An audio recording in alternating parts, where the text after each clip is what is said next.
Hello, everyone. Welcome to episode 22 of Happiness from Within. I am so ecstatic for today's call. I have an incredible young man. His name is Omar Elattar. Omar is the host of the incredible podcast, The Passionate Few, where he digs into the mind and lives of inspiring individuals such as Grant Cardone, Ed Milet, Tom Bilyeu, and Ricardo Montañez, the creator of Hot Cheetos, John Paul DiGiorno, the owner of Patron, and many, many other individuals. Omar is an incredible human being with an amazing heart full of passion, working around the clock with his team to bring absolute value to the world. The Passionate Few in the last 3 years has grown to over 100,000 subscribers with over 5 million views and growing daily. I'm honored to have him on my podcast to share his amazing story with you, how he went from lost, depressed to interviewing 10 billion worth of entrepreneurs. And I actually have him here on the line. Hi, Omar.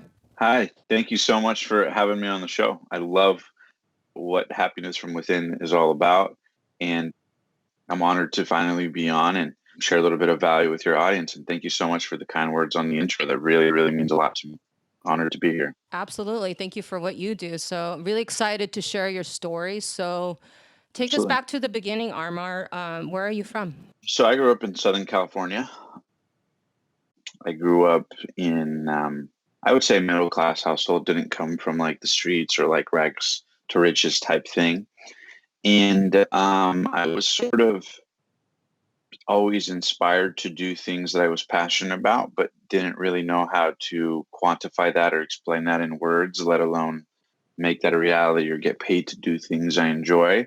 But from a very young age, I gravitated towards people who loved what they did for a living, and I didn't quite know how to explain that I wanted that too.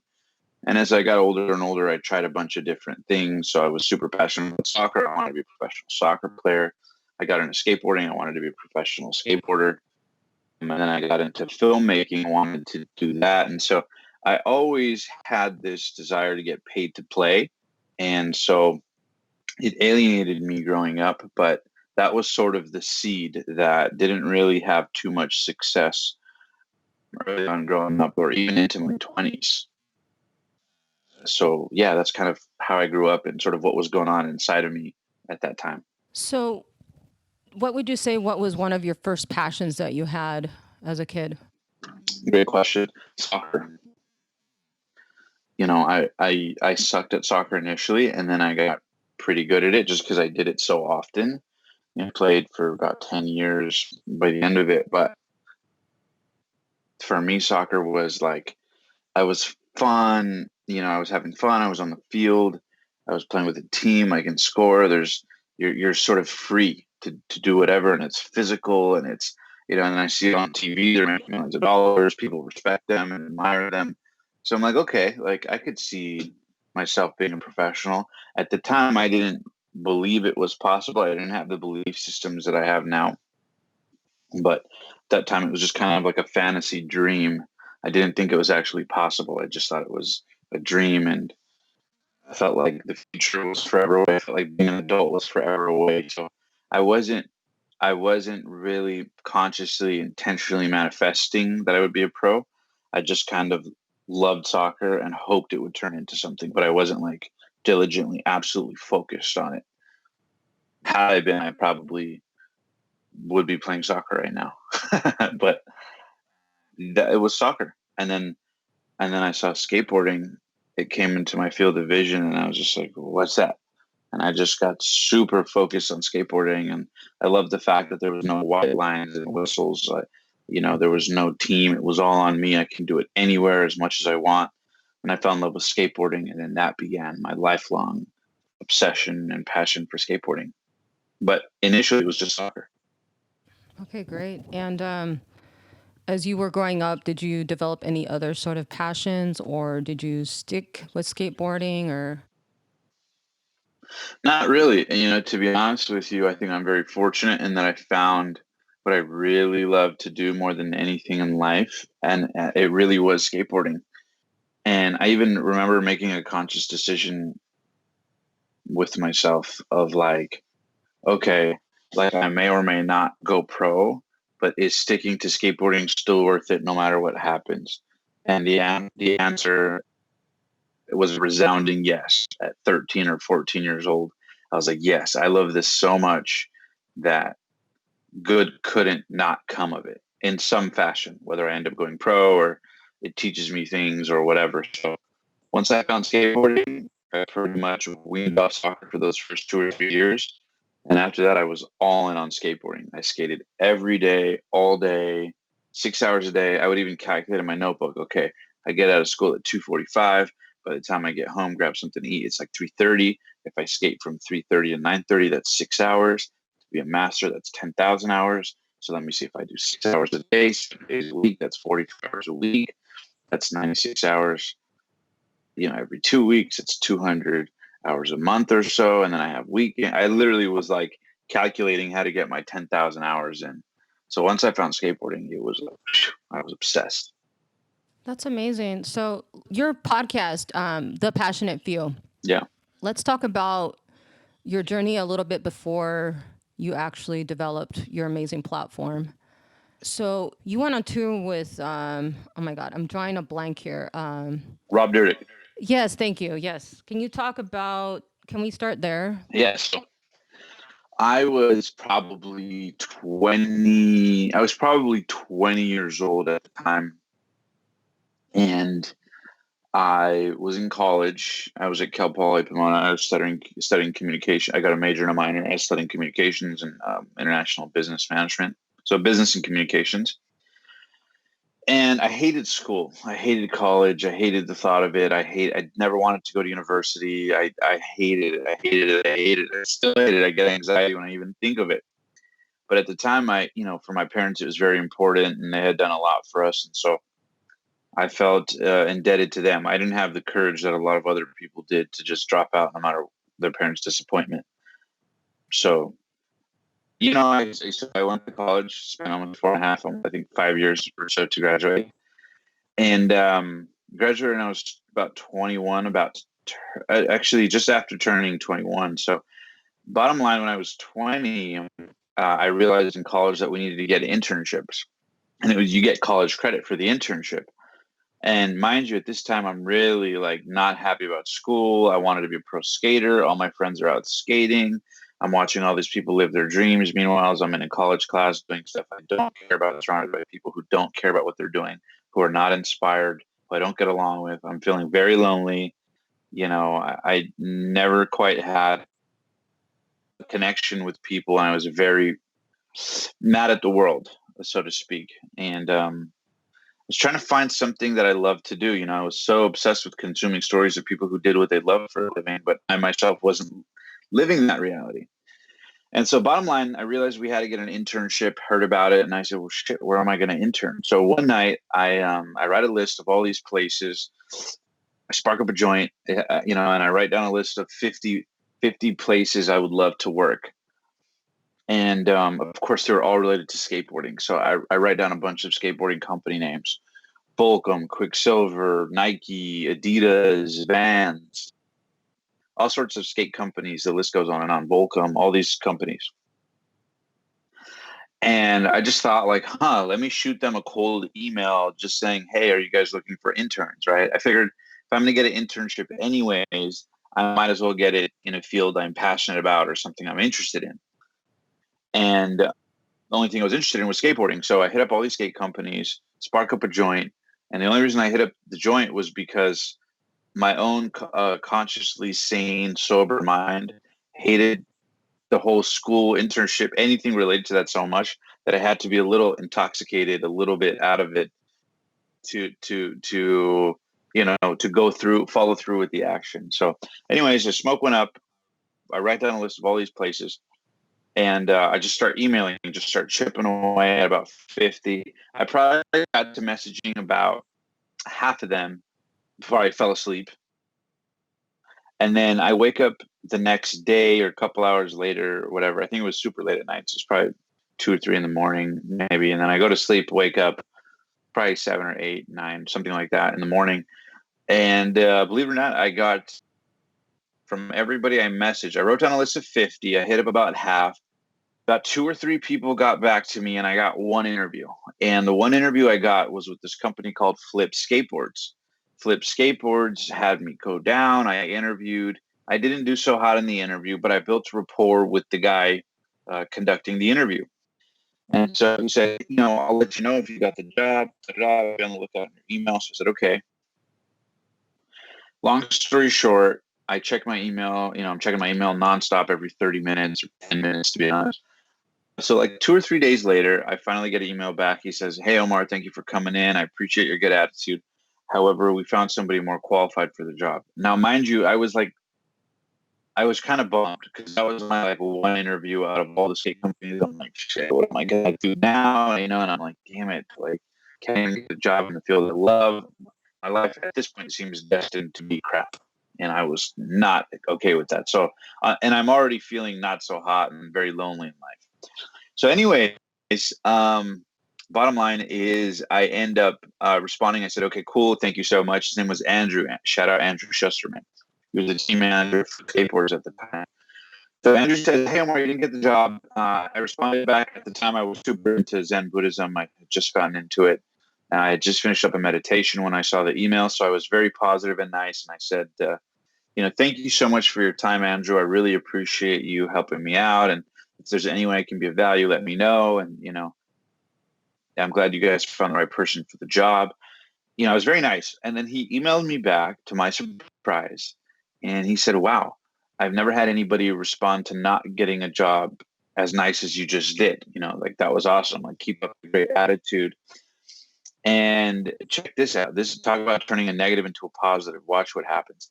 Turns out he was good friends with Rob and some of the team over at Street League Skateboarding, which Rob owned at under the Fantasy Factory umbrella.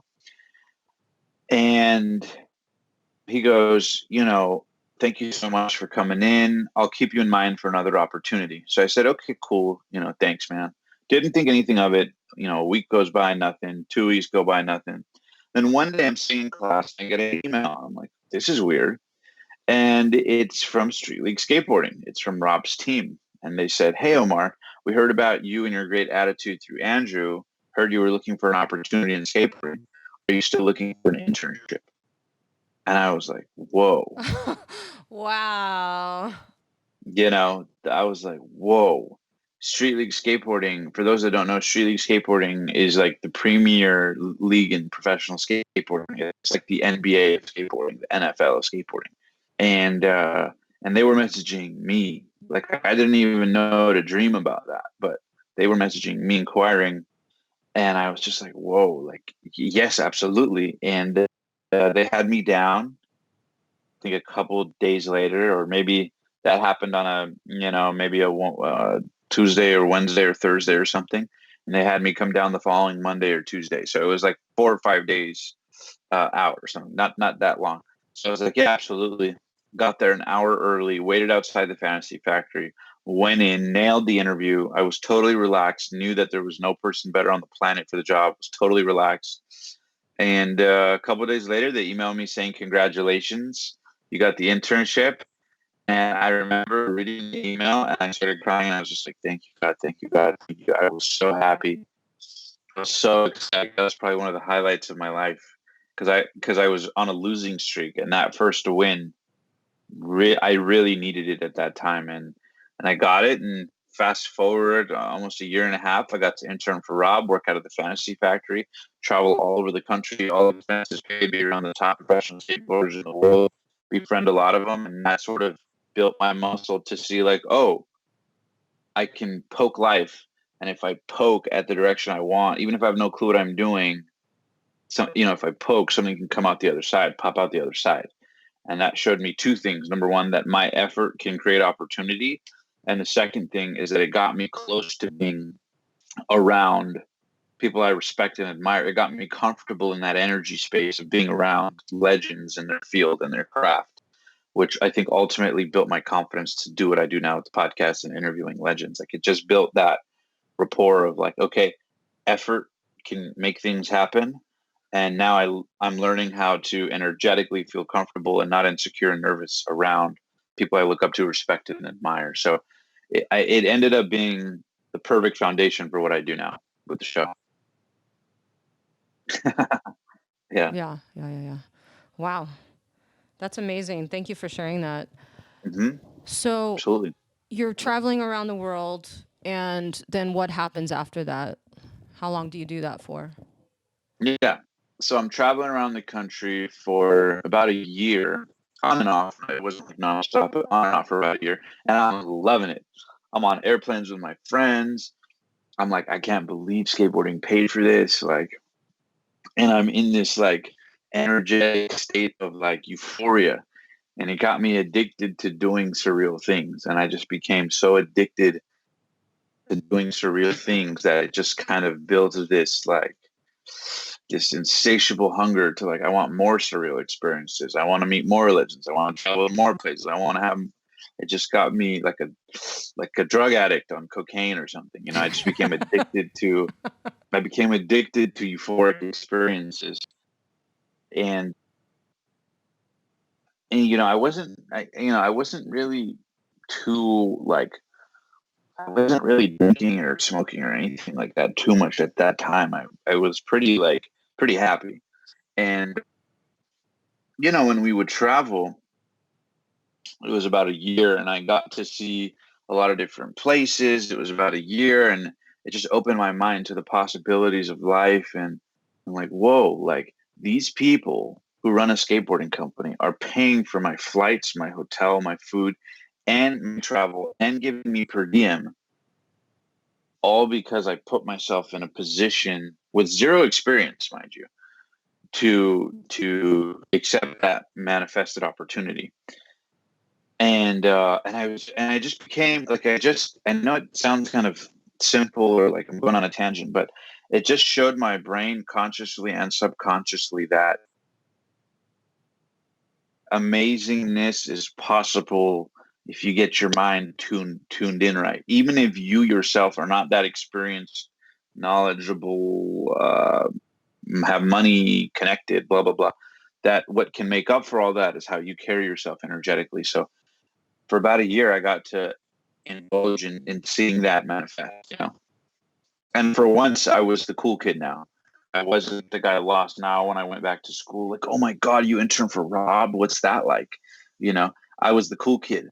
So all the girls wanted to talk to me. All the guys wanted to hang out. You know, I had a permanent cool thing that I did, you know, and it felt really, really, it was awesome.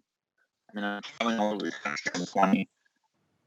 Not a lot of people were doing that, especially with somebody like Rob at that time when he was like the biggest thing in the world. Thank you for sharing that. So I remember a little time after this, when you shared your story, you had a really low point in your life Mhm. before you started your podcast. Can you talk about that? Yeah, yeah. So perfect. So after the Fantasy Factory stuff, I did that for about a year, and then I transitioned from that to work at another skate company called the Barracks, which was another amazing opportunity in skateboarding. As a skateboarder, I couldn't have asked for better opportunities than those two companies. Literally, it was the perfect amount of opportunity, flexibility, freedom, responsibility, you know, team learning how to work with a team, but also it was fun. I mean, it was great. So I went on this skateboarding high, but then somewhere around, you know, somewhere after working at the Fantasy Factory and working at that skate company for a while, because there were like seasonal things, I got to a point where I kind of didn't see a future in the skate industry. And to be honest with you, it was a combination of my feelings being hurt that I didn't go pro as as a skateboarder, Oh, wow. Okay. as well as it was a combination of that, as well as like I kind of didn't like the skate industry in terms of the people running it. Yeah. I did because I was always in personal development and mindset and growth and stuff like that. Tony Robbins, you know. And in the skate industry, it's not really like that. You're kind of looked at as like a weirdo, which I'm okay with. But the culture can be quite harsh and quite like skateboarders are can be quite harsh. And so like it just became a vibe where I couldn't really relate to a lot of people at a lot of different companies. So although I love the craft of skateboarding, I you know, and I love the industry of skateboarding, sometimes when you're in it and you see the people and the energy, for whatever reason, you just don't vibe with it. And I found myself kind of there in that place, and I'm like, shit, now what am I going to do? Like, okay, I didn't get the skateboarding dream, you know, now I'm not going to get the skateboard industry dream. I was thinking maybe I could work my way up in a skate company, or maybe own a skate company or start a brand. But after I saw the industry, I kind of got tainted by it. And then I realized the profit margins aren't as great as you think they would be unless you're a big name like Nike or Quicksilver or Volcom. You know, it's not a get rich quick type thing. I mean, it really can take a tremendous amount of time to really build something. So seeing all those factors got me thinking like, maybe I should do something else. I didn't know what to do, but I had the acting thing, right? I always loved acting, filmmaking. So I'm like, let me try this, right? Let me just throw some spaghetti at the wall with this, just like I threw spaghetti at the wall with skating. Let me throw some spaghetti at the wall and write a list with this and see what I can do. So I came up with this idea of,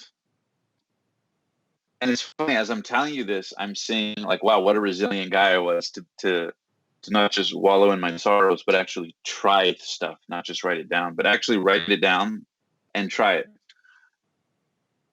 And so I wrote down this idea of like, well, now I'd love to, tell stories of skateboarders, interview skateboarders, and maybe I could pitch the skate company a show where I host a show interviewing skateboarders. So I told the guy, and he was like, yeah, I don't know, there's that, the other. And like, no one really took it seriously. No one was gonna be like, okay, Omar, let's do that. So he goes, well, my best advice is go make it. Go make it yourself. If you think it's good, go make it and then show it to us. And I was like, what do you mean go make it? I don't have anybody's phone number. I don't have any money. I don't really have money. I don't have any experience with cameras or videos or any of this. Like, I have no experience. And he was like, well, figure it out. And I was like, fine, okay. And I kind of wanted to prove a point to him. Like, I kind of wanted to like, I'll show you. So I run into a pro skater maybe a couple weeks later. I don't think anything much of it, and it's kind of rolling around in the back of my mind. I've actually never told the story. So I run into a pro skater a couple weeks later, Jeremy Rogers, who at the time is like one of the top 3 professional skateboarders in the world. Wow. I ran into him at the Fantasy Factory, and he was a little drunk, a little tipsy, and so I knew like, okay, cool. Like if ever there was a window of opportunity to get him to agree to something that he normally wouldn't, this would be it. This was my first interview pitch, if you will. And so I go up to him and I said, hey, man, I'm a big fan. I work here, da, da, da. By the way, man, I would love to do an interview with you on your skate story and, like an interview with you on your story. And he goes, yeah, man, sure. Grab my number. So I'm like, really? Okay. And I'm like, so my hands are like shaking. This is the first time I've ever asked a celebrity. And this is a pro skater. So to most people, it wouldn't be a big deal. But to me, it was asking like Brad Pitt for his phone number. Yeah, it was a big deal. Exactly. Huge deal. Huge. That was harder for me to do than it was for me to get an interview with Grant Cardone or Ed Millett or Tom Billy, or whoever, all these multi-billion dollars worth of guests I've gotten now, because that was the first time where I'm like nervous. What do I say? Do I look nervous? Who am I? I have, at this time, by the way, I have no channel. I actually didn't even have a smartphone at this time. I had a flip phone. Yeah, I didn't get a I didn't get a smartphone or iPhone until 2015. I resisted and I just had a flip phone so that I could focus. And to be honest, sometimes I miss it. I'll be 100% honest with you. So anyways, I ask him for his number. By the grace of God, he says yes. I text him. We figure out a day. I get, friends that have used a video camera 2 days in their entire life to like, hey, can you help me? And they say, yeah, and this guy can help me. This guy can help me. We got lights. The lights were way too bright. Like we had no idea what we were doing. And of course, I brought like 5 people with me because they were all amazed at what we were doing. So there's like 6 of us in a car, and we drive to the Hollywood Hills where they lived. And this is my first foray. He's like, we'll buzz you in at the gate. So my heart's racing. I didn't even think to prepare. What am I going to ask him? And funny. we actually go up there, we get started. There, my team is setting stuff up, and this is the first and only time ever that I have ever. This was 5 years ago. This was my first interview ever. And by the way, after this, I had another one I'll tell you about. But between this interview I'm about to tell you about and the Passionate Few starting was about almost 2 or 3 years later. So should tell you how much I scared myself. So check this out. So I meet up with, and my team is like setting everything up. I have no idea what I'm doing, and he goes, "Oh, we brought," because he's a skater that liked to smoke weed. As you can see, it was a recurring theme in my life at the time, being a skateboarder myself. So we rolled up a blunt. We had a blunt filled with weed, and my thinking was, oh, it would be cool to smoke a blunt with a pro skater. Never in my mind did it cross my mind that I probably shouldn't smoke before the interview, right? All right. So yeah, I've never told this story. So check this out. So we roll this blunt and we go to do the interview. It's after we smoked. And so we sit in our chair and I'm starting to be like, oh shit, like my head is kind of like going crazy. I'm starting to get paranoid and I'm nervous as hell. Oh So no. imagine, I don't know, have you ever smoked weed? I don't know if you I never have, no. good for you. Good for you. So I started getting paranoid. Add to that, I'm nervous as hell about this interview. My palms are sweaty, my voice is cracking, my lips are dry. I didn't bring water with me. I don't know what I'm doing on camera. I don't know what I'm going to ask. This is my first time on camera. It's with this legendary pro skater. What am I going to ask him? How long is it? What time is it? Does my team know what they're doing? There's a huge bright light on me. And to add to that, I'm high as hell. And I'm just like, oh shit. And then here, check. So I already have the world of pressure on my shoulders, right? So check this out. This is really funny. So then check this out. We start the interview, right? And I'm so nervous. I'm like, shit. Like, and now I'm paranoid. Does he think I'm weird? Does he know what now we're doing? Do I look high? Yeah, I'm thinking all these like nervous thoughts. And so to calm the nerves, right? The anxiety, I start, small talk. I'm like, oh, maybe I can talk my way out of the anxiety. It'll be fine. We've got it this far, Omar. Don't blow it now. But everything in me wants to freak out and run. And I'm thirsty and I'm nervous. Oh, it was bad. It was, and anyway, and this is my first one ever. I don't know what I'm doing. No clue what I'm doing. So we go to start the interview. My team is prepping the equipment. And so I'm making small talk with them before we start rolling. And I was like, hey, so how's your day? How's everything going and all this? And he's like, good. And I'm like, yeah, what have you been up to? You working on the album and stuff and this and that.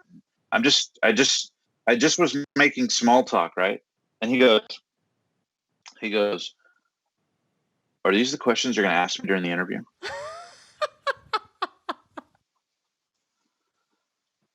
And I'm like, I was like, yeah, like, I was so caught off guard. I don't even know what I said, to be honest with you.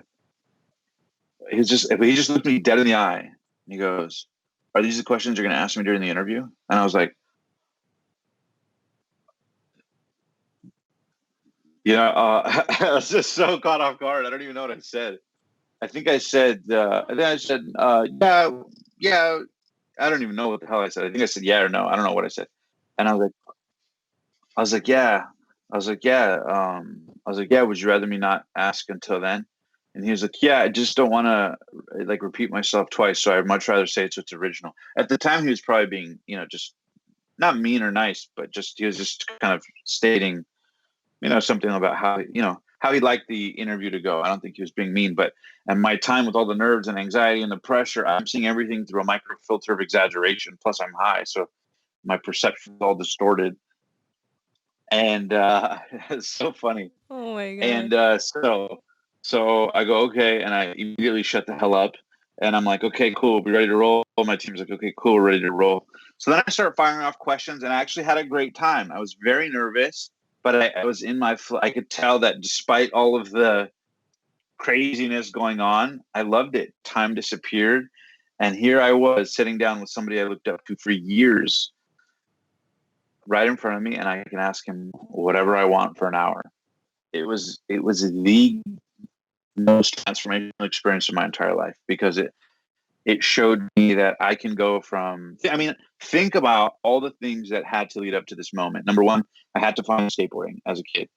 Number two, I had to have gotten to a place where I was desperate enough to like try to work for like a company. Number three, I had to be positive through getting rejected from the interview. Number four, I had to work at 2 skate companies. Number five, had to have the balls to pitch somebody at the company that I could produce this thing. And he said, go make it, figure it out. Number six, I actually went to try to figure it out. Number seven, I had to have the courage to ask him for an interview. Number eight, I had to get my team together, schedule the date with him, get the equipment. Number nine, I had to show up. And now here I am, all these crazy steps into it. And I'm interviewing him, and I immediately fell in love. And I was like, I love this. I love this so much. And you got to understand, nowadays, a lot of people do podcasts and YouTube show, but this is 5 years ago. No one was doing it other than, I don't even think Lewis Howes was doing it, or maybe he was just starting at that time. I often wonder what would have happened had I continued doing it. I probably would have done awesome stuff, but c'est la vie. Life flows at a timeline better. God's timings are better than our timing. So, anyways, that was my first one. We uploaded it. It did great. I think eventually it ended up getting 20,000 views or something. And I was like, whoa. And then a couple of months later, I did another day in the life type thing. Same thing with another pro skater. This time I was totally sober. And that did great. That one with the pro skater, a lot of people ridiculed because we made a lot of production mistakes. My interview kind of sucked. I was learning, I was just imperfect action. And that ended up getting over 300,000 views, which at the time I didn't even realize was like amazing. I literally didn't even know that was good. That was my first video ever posted on YouTube, got 20,000 views. My second one got like 300,000. So I was kind of spoiled into not having limited beliefs about audience, because from the get there was an audience to it. So that built my confidence. But then, after that it got hard. I didn't know how to monetize. All this stuff happened. So, and I used a trademark song on that video with 300,000 views. So I made zero money. Had I played my cards right in ad revenue, that would have made me $2,000 or $3,000. So who knows if just by us not using a trademark song, I don't know anything about YouTube trademarks, but who knows if I would have gotten paid for that one, that probably would have inspired me to keep pumping out content and making money at that time. But for whatever reason, it didn't happen. And then that was 2014. So I had those experiences, I had those wins. And then for whatever reason, it never turned into anything. I got into a job selling solar door to door, did that for almost a year. And then from there, I got recruited to work at Tesla, worked there. But I fell off my path. I lost my way, so to speak. And I was making money, but I wasn't fulfilled until the end of 2016. It was 2015, 2016 was really the roughest year ever for me. I was very depressed. I was broken. I got broken up with. I was drinking all day long. I would wake up in the mornings and grab a 6-pack and smoke. I stopped going to work. I would be late to work. I really was in a very self-sabotage. I gained a ton of weight. I burned a lot of bridges. I was really in a bad place. And I found a girl, and we connected, and I kind of put my everything into her, right? My whole life was shitty except her. So she became my whole life, my whole identity. At least I told myself that at the time. In reality, it wasn't a good fit at all. But at the time, I was just looking for somebody to dump all my energy into to escape my reality. And inevitably, she left me too, which sucked because it was out of nowhere, probably because I wasn't in the best place. Anyway, so then I hit really rock bottom. And then that was the moment where my life totally changed when I hired a coach. But that was kind of the journey. I know that was a long-winded answer, but that was kind of the journey to the rock bottom before everything shifted. No, really appreciate you opening up on that. I'd like to dive a little deeper if you don't mind. So I think in America alone, there's like 70 million people that suffer with depression and anxiety. And, maybe to the person listening right now that's going through that right now, what is one piece of advice, maybe whatever you want to share from your heart, of maybe one step that they can take to get out of their depression, anxiety? Because you've really gone through a lot with your depression, anxiety, up and down. And I just think you're one of the perfect people to ask this question to. Yeah. So, yeah. So I would say there's three main steps. And you don't have to take them in any particular order, but I'm 100% confident that these are the things that work. Number one, and it's going to sound so basic, but when you're in a depression or you're in an emotional state, it's kind of like, late at night sometimes when you're tired, but you fall asleep on the couch or something, but you're too lazy to go to the bed. And you're kind of like, yeah, I know I should go to the bed. I know I should brush my teeth. I know I should shower. But every once in a while you cut a corner. Maybe you don't brush your teeth, or maybe you don't shower, or maybe you just are like, I'm gonna sleep on the couch, or whatever it is, right? Or maybe you want to go get water, but you're too lazy to go get water. So like, what you want, you know how to get it, but you kind of just rather stay where you are just because it's comfortable, Yes. even if it's uncomfortable. Like maybe you're thirsty, but you're like, you justify, well, I'm not, I'm thirsty, but I'm not thirsty enough to do something about it, right? I think for a lot of people, depression can be kind of similar. Everybody experiences depression for a multitude of reasons and a multitude of various levels of intensity. And actually, if it's okay with you, is it okay if I go live on my Instagram story to answer this question simultaneously with your audience? I Oh think it my would serve God. Yes. both your Wow. audience I'm so and mine. honored. Yeah, absolutely. Cool. Cool. So I will do that right now. Let's do Wow. this. Thank you. Yeah, absolutely. So we're going live. What's up, everybody on Instagram Live? People are hopping on. I'm doing an interview with Jeanette from the Happiness from Within podcast right now. And I'm going to be answering questions about depression, why I think people sort of can fall into depression, and how to get out of depression. So, what's up, everybody? Thank you for hopping on the Insta Live. Just want to hop on here. I'm doing a podcast interview with the awesome Jeanette Prado. She's interviewing me for the show. So, I'm just answering questions. And one of the questions she had was about depression. What up, Oh? What up, guys? So, talk about depression. What up, Tarek? All right. So, what was your question? Go ahead one more time. So the question is there's millions of people in this country that suffer with depression and anxiety. Okay. And what are steps that one could take today to get out of their depression and anxiety? Anybody that, Got it. just anything that comes from your heart. Got it. So, for everybody listening, Jeanette just asked, what are my top tips for people dealing with depression or who are going through some challenging times right now? And, what are ways they can go about getting out of it? So, I'm being interviewed here, so I'm just sharing this so that the Instagram Live can see. And hopefully we can edit this out of your podcast so it's a lot smoother. But yeah, so when it comes to depression, I think it's important to realize that depression happens for a multitude of reasons. And it happens to so many different people for so many different reasons. And although there's not a one size fits all, I believe there's three main elements to get out of it. Okay. And they don't have to be in any particular order. But I think depression, first, you have to realize, number one, that depression is a culmination of thoughts that you represent to yourself based on what is happening. So depression is not a thing. It's not a physical place. It's an intellectual place. It's a mental place, right?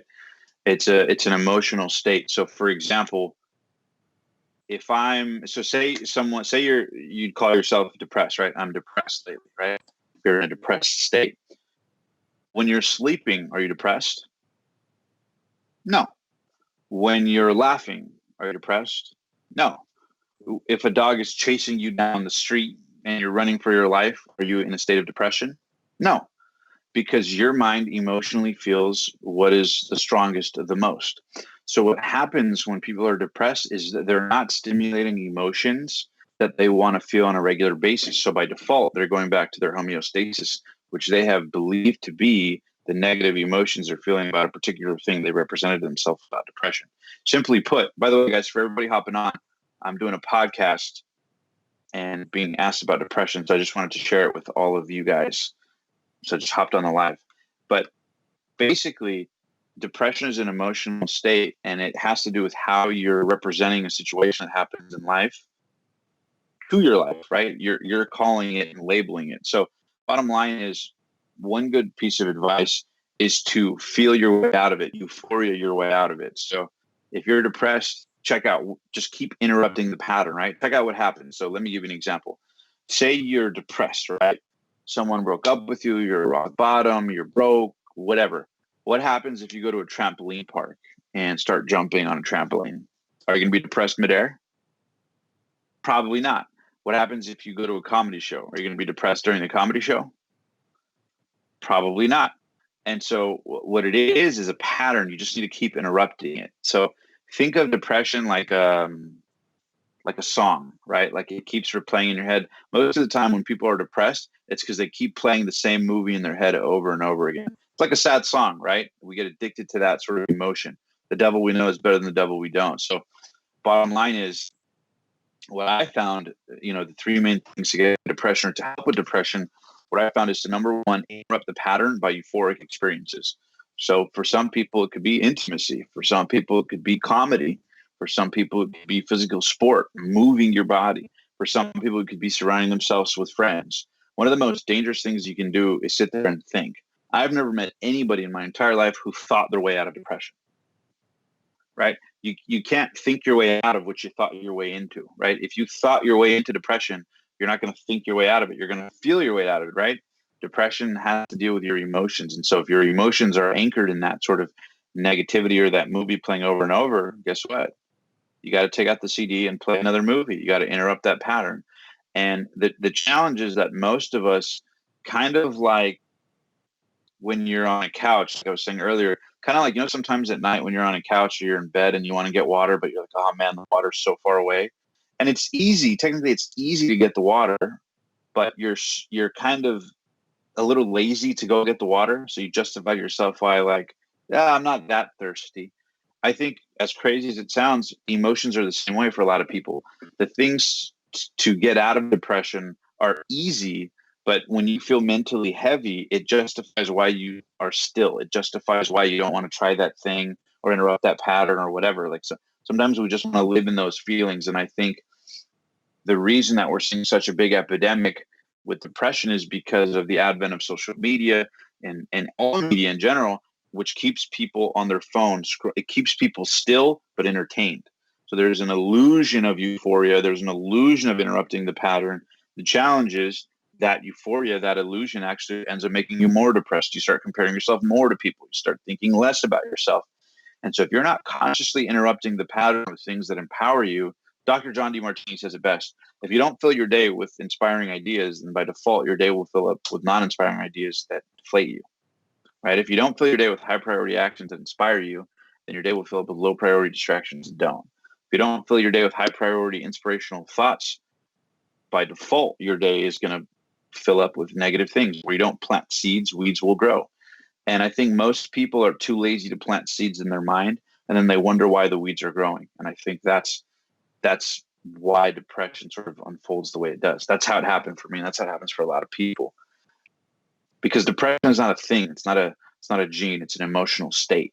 And like if you think of someone who's depressed, you don't think of somebody who's depressed running. You don't think of someone who's depressed laughing. You don't think of, maybe they can cover it up with those things. But I think once you start chipping away at that pattern of negativity, little by little, you chisel your way out of it until you develop a whole new identity. So I think that's what happened with me. I was literally broke, lost, depressed. I mean, I say the story a million times a week, but I just started interrupting myself in the middle of my depression. Oh man, life sucks. I was like, what if I interview a billionaire? Omar, that's a stupid idea. But the euphoria of trying interrupted my pattern of negativity. So even though I was being delusionary a little bit, it ended up working. And then now like that felt good to get the interview. So now I'm not depressed, because another opportunity opened up and another. And so then I channeled that fuel, that negativity, that energy into interrupting a pattern, which created a new identity, and on and on and on. So I think that's one way to do it. What do you guys think? Comment. Let me know your thoughts. Can you talk about taking immediate action and how that's changed every aspect of your business? Okay, so before we actually go into your journey in regards to your amazing, amazing podcast, can you talk about taking immediate action and how that's changed every aspect of your business? Yeah, for sure. My life and business. So, um, when it comes to figuring out how to do anything in life, right? I was the type of person who always saw other people doing amazing things, but never knew how. Right? I was obsessed with documentaries. I was obsessed with movies based on true stories.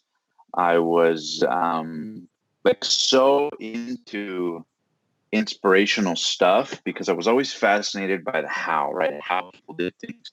How did somebody go from being a broke regular person or average regular person to go do these incredible things from anywhere in the world? And the more I started meeting them, the more I realized when I would ask them the how, that it was always like, yeah, so I had this idea for this. So I had experience with that. And we just tried it. And we had no idea what we were doing. And so I would hear these narratives of people taking what I would later call imperfect action. And I realized that's the holy grail. And most people wait for things to be perfect before they start taking a trajectory of action towards an outcome, right? Most people don't take any action really. But of the people that even think about it, most people don't, because they think some variation of the following thought. And that is, oh, but I don't know enough. Or when I know enough, then I will try. Or when I know the person, or I'll give you an example. My father has been trying to launch an invention for probably the better part of 10 years. And he goes, but I don't know a manufacturer, but I don't know an engineer, I don't know this, I don't know that. And see, I've been around enough entrepreneurs to hear differences when I'm talking to friends or family, from people who actually go and build businesses or make things happen, versus people who are stuck on certain ideas. And the reality is we all get stuck on certain things, at every level. Even billionaires, are stuck on how to make a podcast, right? They built a big business, but they don't know how to build a podcast. Or maybe you're an engineer, but you can't figure out how to bake, a cake, or, whatever it is. Everybody has these limitations or areas they want to get past or things they want to learn. But what I started realizing when I surrounded myself with all these people was that they were just taking the best guess at an idea they could think of. And the biggest fallacy in life and business and achievement is that people who achieve knew exactly what steps to take at every level in the process. The reality is that's not true at all. Most people who do amazing things just wing it. And that's why I always tell people, including myself and my team, your dumb idea, your best guess, your best dumb, stupid, half-assed thought of how to try to get to the next step in something is good enough to get there. Or if you try it, it's good enough to give you feedback as to how to pivot that action to do the next thing. So the difference in human beings is not the quality of their ideas per se. Now, over a sustained period of time, it can be, Yeah. but the difference is the amount of distinctions that they're able to make based on how many dumb ideas they acted on, as those dumb ideas chiseled to be a little less dumb, a little less dumb, a little less dumb, a little less dumb. And the reason I'm using that language is so that people go, oh, wow. So it's really possible for my dumb ideas to get me places? The answer is yes. Your best half-assed guess on how to get somewhere is good enough. But if you keep doubting it, you'll keep living in anonymity, in stagnancy, in just Stuckville, and you're not going to make things happen. The people that make things happen are the people that act on their dumb ideas long enough until their ideas actually end up being kind of smart.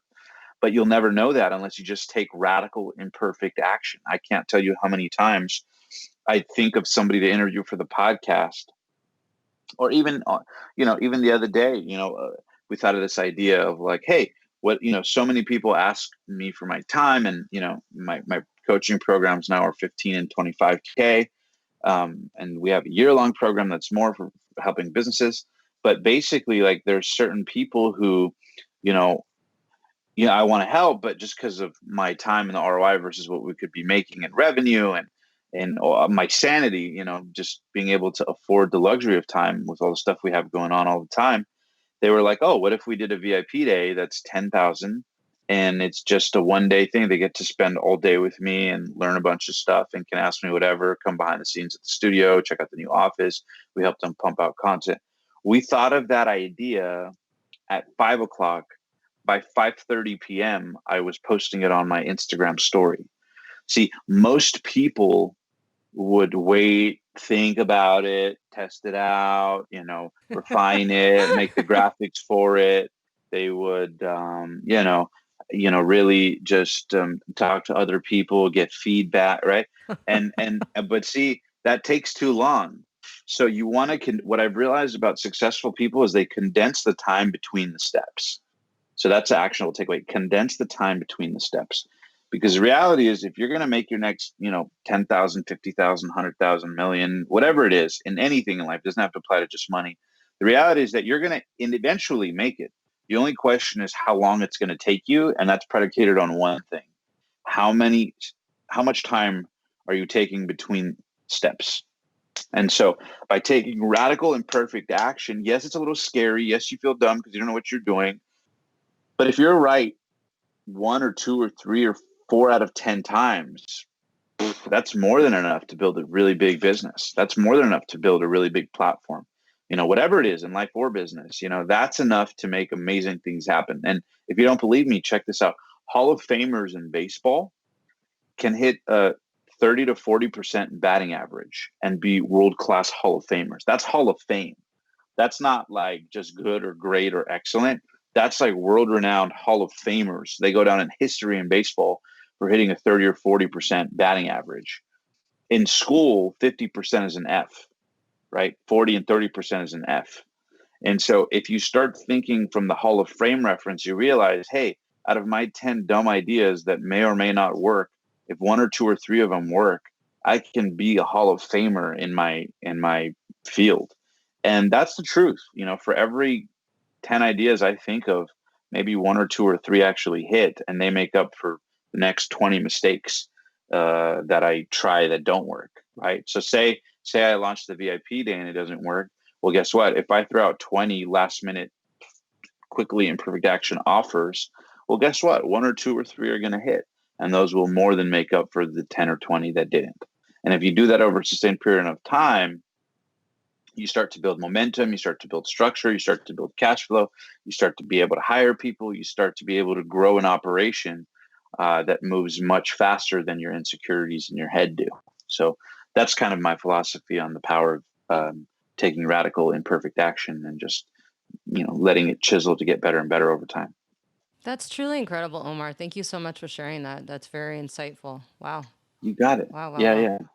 You got it. If it had to do with being intelligent, I would not be doing anything. I would be sitting there thinking. Someone told me this one time, actually, and I'll never forget the impact it made on me. He said, "This world belongs to the doers, not the thinkers. Wow. This world belongs to the doers, not the thinkers." Think about that. This world belongs to the doers, not the thinkers. And ever since I heard that, my friend Bobby told me that, it's never left me. I remember that day. That was the day that like a switch went off in my brain. This world belongs to the doers, not the thinkers. Mm, that's powerful. Thank you. I wanted to back up in your story if you don't mind. I know Tony Robbins has been a really big inspiration. I know Yes. when actually when I reached out to you on Instagram a few years ago, I met you through a post through Tony Robbins. But could you talk about what impact he's had in your life? Oh my goodness. Tony has, I could go on for hours about how Tony has changed my life, hours and hours and hours. But I'll say simply in three critical ways. Please. And we'll do it with three critical philosophies or concepts that I got from Tony. Number one is that nothing in life is any meaning except the meaning that we give it. Okay. Nothing in life is any meaning except the meaning that we give it. And so for me, anytime something happens in life, realizing that I get to control the meaning, even if it's not really true, right? That gives me a lot of power because now if the girl broke up with me, this can either mean a breakdown or it can mean a breakthrough. And guess who picks the meaning? I do, right? Nothing in life has any meaning except the meaning we give it. If you're, if you know, if you, let's say in business, right? I had a time where I made an amount of money that I never thought was humanly possible for me to make in a month. And when I hit this certain goal in a month and I hit it and I felt amazing, it feels amazing to have financial security after, a long time of struggling. And the first time I made really great money, somehow within 2 months, I blew it all. I sabotaged my own money. And then that got me thinking like, shit, like how did I, like the dream was so predicated on not my character, not my being, but on hitting one thing. I never thought of what happens after I hit the thing. I never realized that getting your dream could sometimes create the biggest void because you could lose it just as quick as you could get it. And I lost it, blew every penny of it. And not intentionally. I mean, I guess intentionally, but it just sort of certain opportunities kept popping up, not even in indulging myself, but just taking on opportunities that I thought could further the business or the show. But perhaps I made those decisions a little bit sooner than I could have if I was a little bit more intelligent about, pacing myself. But, whatever.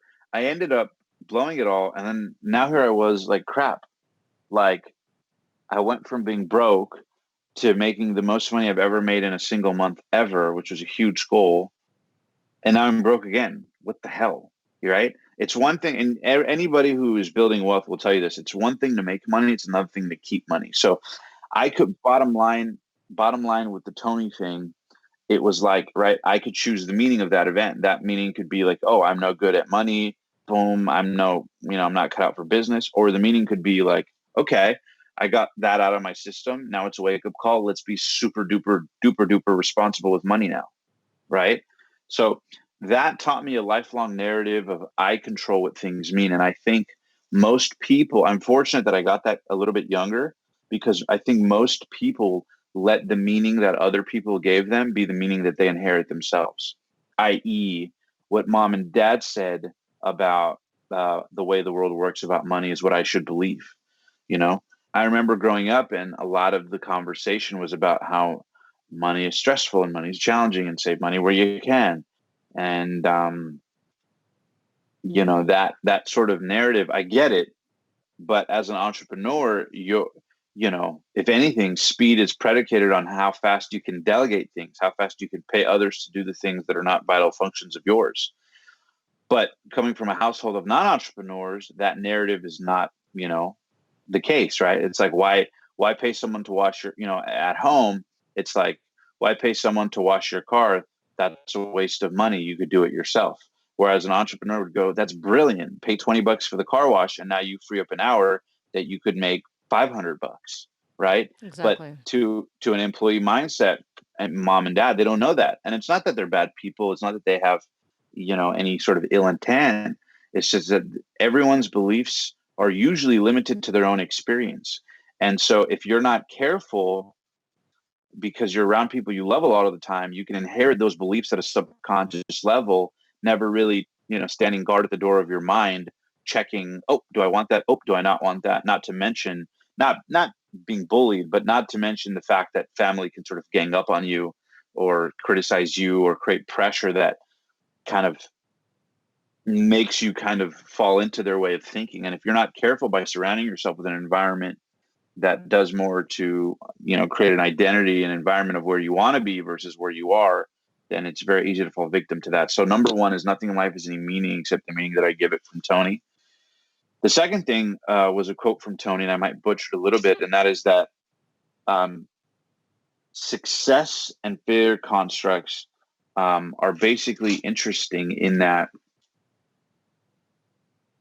you see, pain and pleasure are the foundations by which everything happens, right?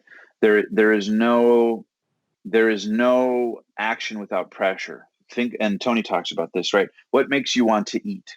A certain amount of tension or pressure, in the stomach that causes your hunger. What makes you want to make love? A certain amount of tension or pressure you want to release.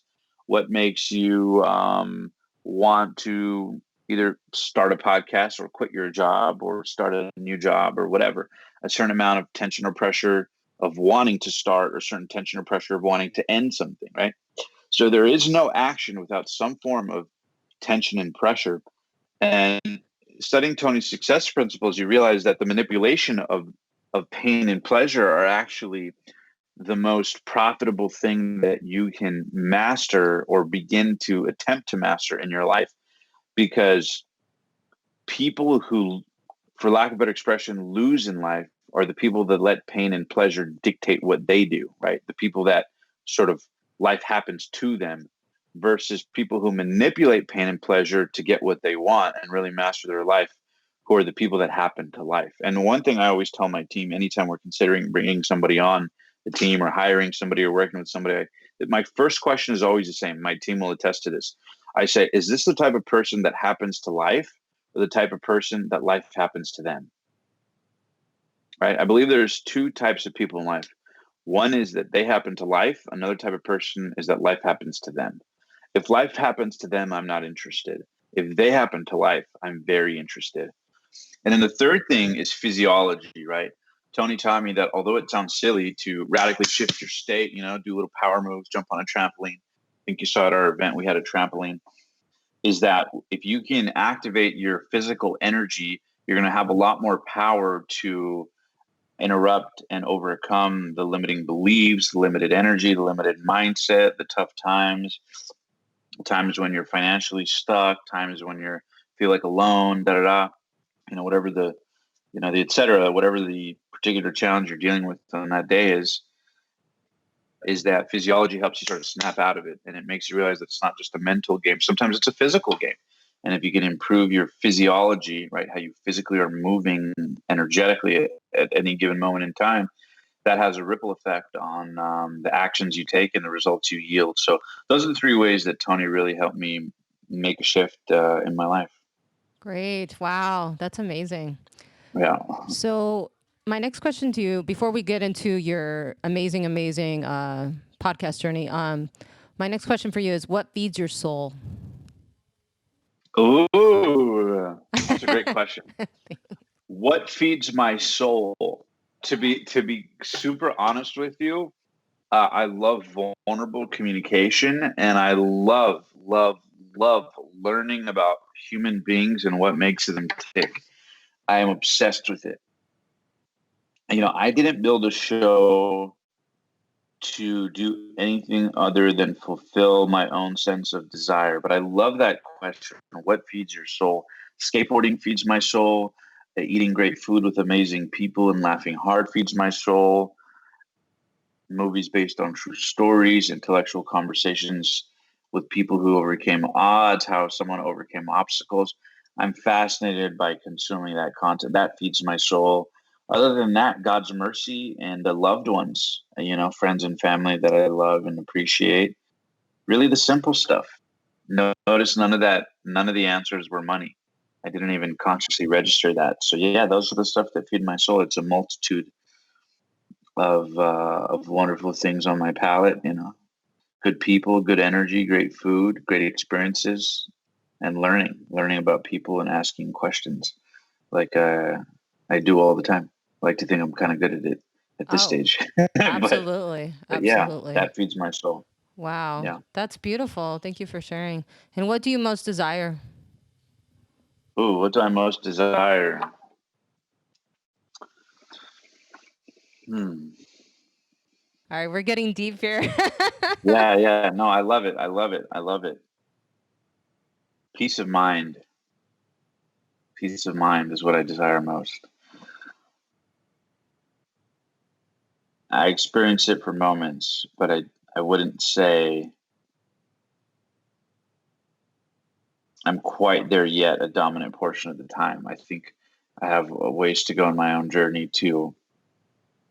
There's a lot of chaos in what I do, a lot, Can but imagine, yeah. yeah, it's a lot of pressure. It's pretty challenging, but peace of mind, knowing that at least for the most part, the big things are pretty taken care of, and a portion of that is finances, financial peace of mind, because, it might seem amazing to, I remember at one time my goal was to make $10,000 a month. Then it was to make 20, then it was to make 50, then it was to make 100, and, on and on. And in that process, you realize that I probably netted more when I made 10 than when I made 50. Because when you make 50, you have to pay people, taxes are way higher. So you net less than if you were to just make 10 for yourself. So, that's just an example about money, but that the metaphor manifests in many other ways. But I think peace of mind comes from having effective systems in place for both yourself and your sanity, but also for your mission or your purpose or your income, right? I just posted something on Instagram where I was talking about the concept that if as you're building wealth, one thing I realized that it's one thing for you to make money, but you'll always outspend your own effort. And so if you can't create a machine that's producing income while you're not actively involved in it, then you're going to always outspend your earn eventually. I mean, let me put it this way. You can't save your way to wealth. Hmm. Damn, that's deep. And so Wow. if you on defense, you can keep it, but you can't grow it. And the only way to grow it is to be on offense. And if you yourself are one person on offense, well, let me put it this way. If you're playing soccer or basketball or baseball or whatever, and you only have one person playing offense versus a team playing offense, you're probably not going to do as well as if you have a team. So peace of mind, I think, is about having people or systems in place. It's about you having mental, systems in place. And I think, it's a forever learning journey. It's a forever game, but I think I have a lot to learn in both those departments. And so I think I'm pretty good, but I think I can always be way better. And, one thing I desire is,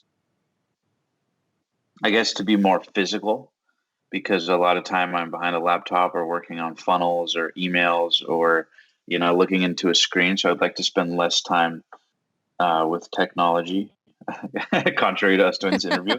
I love it. It's the interview's amazing. But I think, I would love to do a 24-hour fast from all social media and from my phone. I haven't done that in years, maybe 4 years. I haven't done that. So, I think I think that the things I desire more are peace more than more material gain or whatever. Wow. That's really beautifully said. Thank you very much for opening up Yeah. and sharing that. Thank you. That question was a gift. It allowed me to self-reflect on things that I wasn't even consciously aware of. Absolutely. And what are three words? What are three words that describe you, Omar? Ooh, three words that describe me. Relentless comes to mind first. Focused comes to mind second. Relentless, focused, and who was the third one?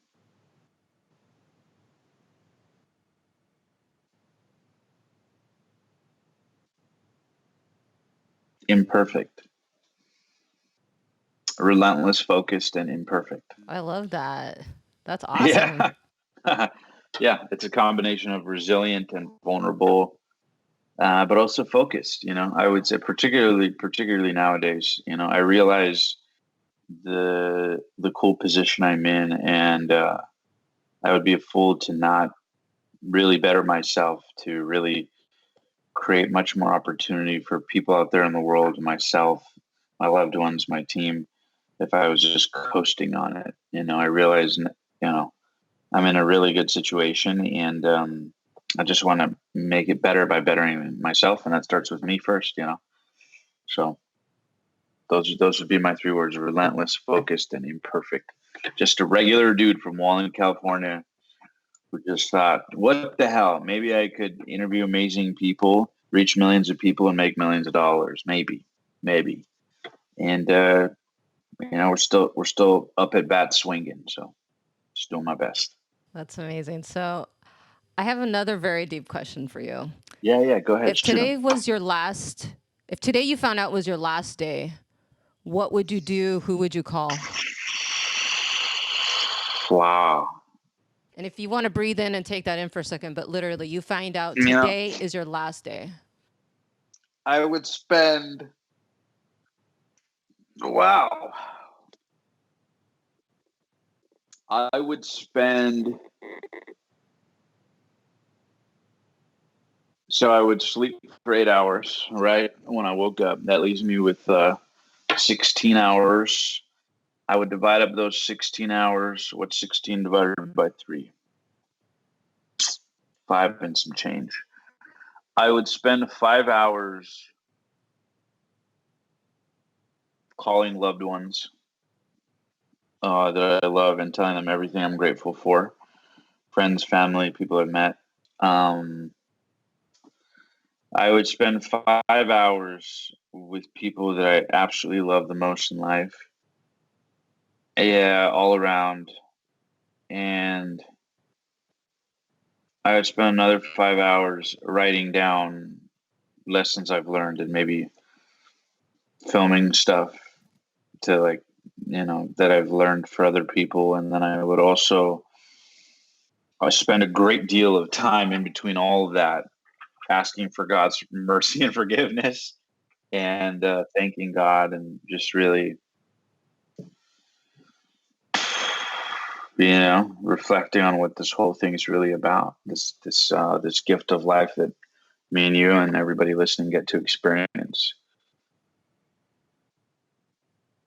Yeah. So some culmination of reach out to the people I love, spend a lot of time with the people I love, write down everything I learned, and try to be at peace. So hopefully I can go to heaven.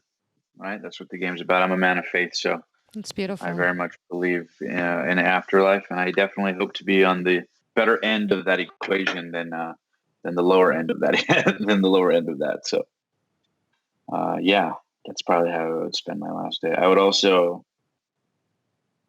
just thank people, deeply. Wow. Yeah, Wow. I love that. Thank you. yeah. Thank How, you. you're welcome. How do you want to be remembered when you take your last breath? Wow, these are really amazing questions. Um, I would like to be remembered as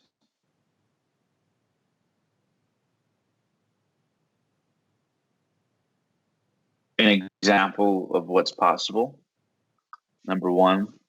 Number two, that it really helped people at a deeper level. Like at a level, like I helped scratch an itch that a lot of people didn't scratch for them. When I started the show, I think my interviews are great. I'll admit that. I don't particularly see them as amazing that people rave them to be. I feel the moment is amazing personally, yes, but I don't think that like everyone will think it's amazing. So the fact that a lot of people think it's just as amazing as I do, or even think it's more amazing than I think it is, it's such a gift, and I'm so grateful for that. But because it shows me that my work and my effort mattered to people. And there's nothing more fulfilling than feeling like effort you put in over a sustained period of time pays in ripple effects. Like as me and you, the analytics are tens of thousands of people will watch my content today, tomorrow, whatever.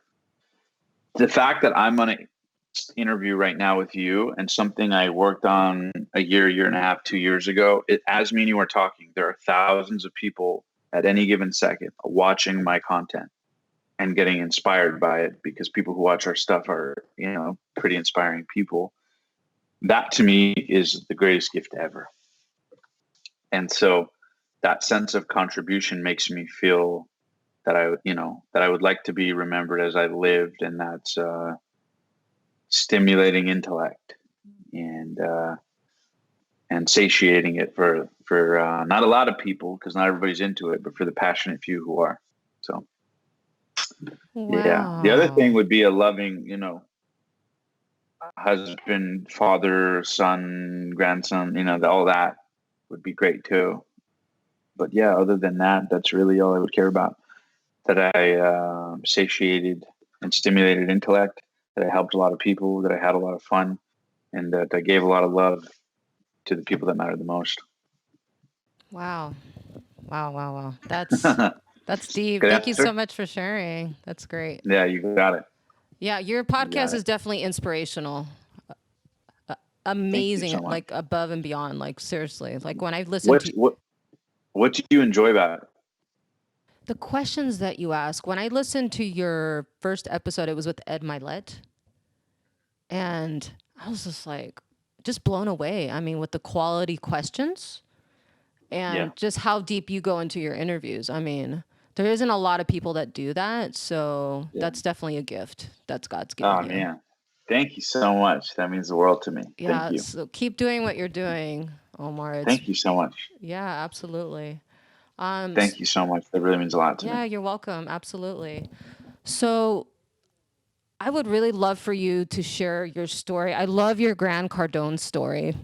You're Yeah. stalking this in my lead on his Instagram. I'll let you share, but it's just really powerful. Just how you started with nothing. You were broke and like you were just determined to like prove your ex wrong. I mean, it was just like That's funny. Yeah. Yeah. So shout out to Emily out there. How you like me now?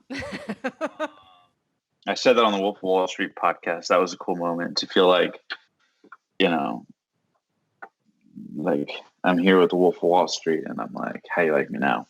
That's cool. that was a great interview, by the way. Thank you. Thank you so much. It was a really vulnerable interview, but yeah, thank you so much. Yeah, the Grant Cardone story, the famous story. I was in California. I live in LA. Grant lives, opposite side of the country in Florida. And I saw that him and Elena were in town in LA, Beverly Hills. And so I stalked their Instagram story, and I thought, I didn't have too much momentum. I was maybe 3 or 4 or 5 episodes into my podcast. And I knew that getting Grant would be like colossal, like, whoa, like no way. And I had so much pain inside. I cannot explain to you. I would say I channeled, I wouldn't say suicidal, but I would say temperamental. So I channeled a lot of internal pain into action that I wouldn't normally take. Like, to be honest with you, now I probably wouldn't do that. I mean, maybe I would, it would be maybe I would, maybe I wouldn't. But at that time, it was like I was saying earlier in the interview, imperfect action. It was just like, I was like, oh, I'd love to get Grant Cardone on the show. What's the dumbest, stupidest, ridiculous, dumbest idea that I can think of that I can just, it's imperfect action, just take action on, even though it's totally stupid and other people could think of a better idea. What's the simplest, dumbest idea I can think of? And it was like, oh, stalk his Instagram and show up to where he is and just ask him in person. So I said, okay, can't think of anything else. Fuck it, let's do it. And so I drove 2.5 hours, and I get there, and he was at Equinox, which was a gym. But by the time I got there, they had already left. So I'm like, damn it, like this was a dumb idea. This is stupid. Oh I heard that he was no. going to be in. I heard that he was going to be in LA for a month, anyways. I had no way to find out where he was going next. So I was just stalking his stories. So I was like, this is stupid. This is dumb. I drove home. I drove 2 hours back home. So now I'm 4 hours into this trip, right? Oh my God. The second I pull back to my place, pull in, park. Literally, I park my car, turn it off. I'm like, man, that was just stupid. Why did I do that? I check my Instagram again, and I hear that he goes, "Hey, Elena, you want to go to this place in Beverly Hills, this dinner place, right?" So I'm like, hmm. And then she's like, "Yeah, that's fine. Let's go at 6." He's like, "Should we go at 6 or 7?" She's like, "Yeah, let's go at 6." So I'm like, okay. So I checked my phone. Now it's 4 p.m. So I'm like, if they're gonna have dinner there at 6, and it's 4 right now. That gives me just enough time to get there. But I just drove 4 hours, 2 hours there, 2 hours back in traffic, by the way. Beverly Hills traffic, you live in LA, you know what I'm talking about. Oh my God, yes. And I think this was a Friday, by the way. So so I'm like, shit, I'm like, fuck. So I called my dad. I said, hey dad, like, you know, what do you think? Should I do it? And he was like, screw it, go try it. And I was like, fuck it. I was like, you know what? Fuck it. I already spent half the day chasing them. Let's just if today was a waste of a day, let's just go all in. So I reluctantly drove 2 hours right back to Beverly Hills. So I drive 2 hours to Beverly Hills, 2 hours back, 2 hours again.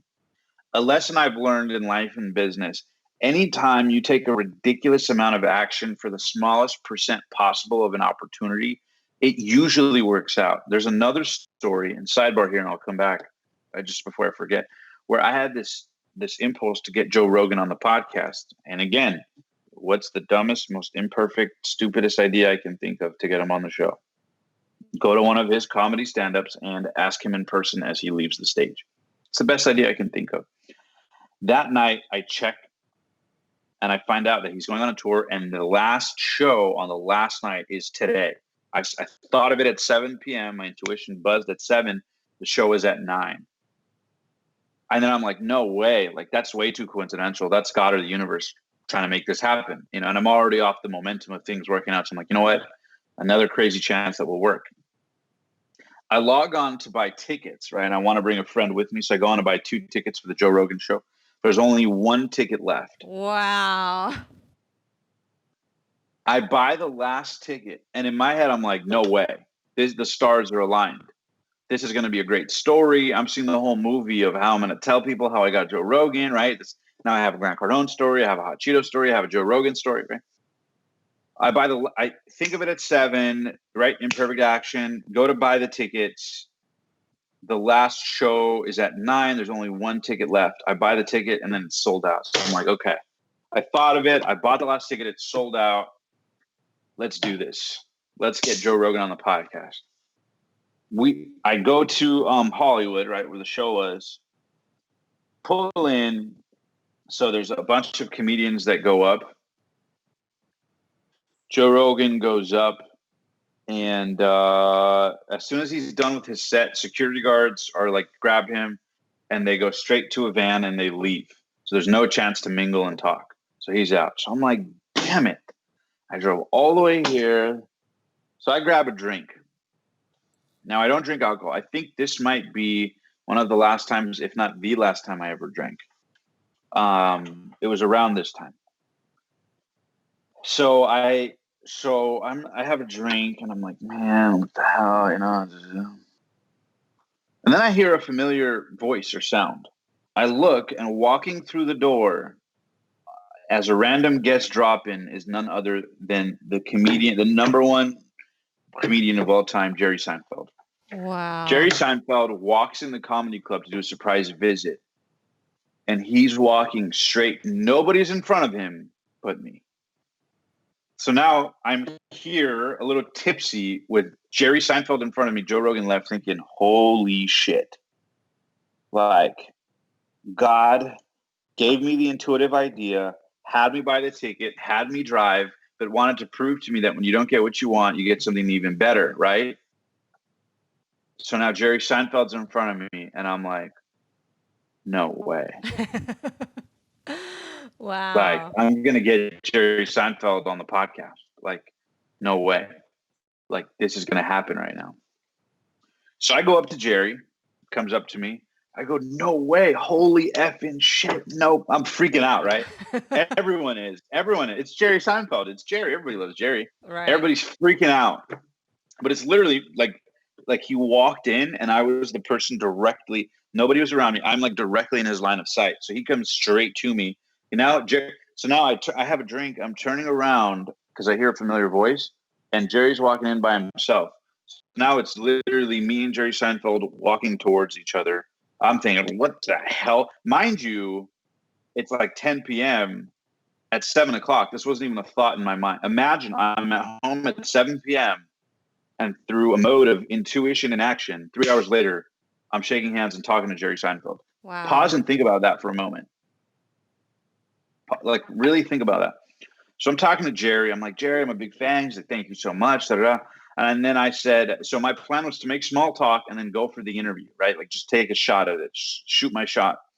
So I'm making small talk with them. And then at the end, I go, hey, Jerry, by the way, is it cool if I grab a quick photo? And he goes, nah. He goes, why would we want to do that? We had a great chat. No need for a photo. How do we want to do that anyways? So then I was like, oh, okay. You know, it's Jerry Seinfeld, you know, and I wasn't expecting that. I'm expecting a, yeah, sure. You know, so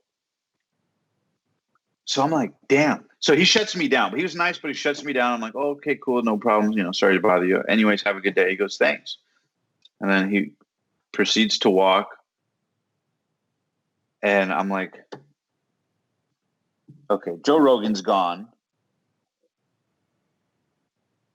Jerry just like dissed me. What am I going to do? Go back? Hey, Jerry, I know you turned down a photo, but how about an interview? You know?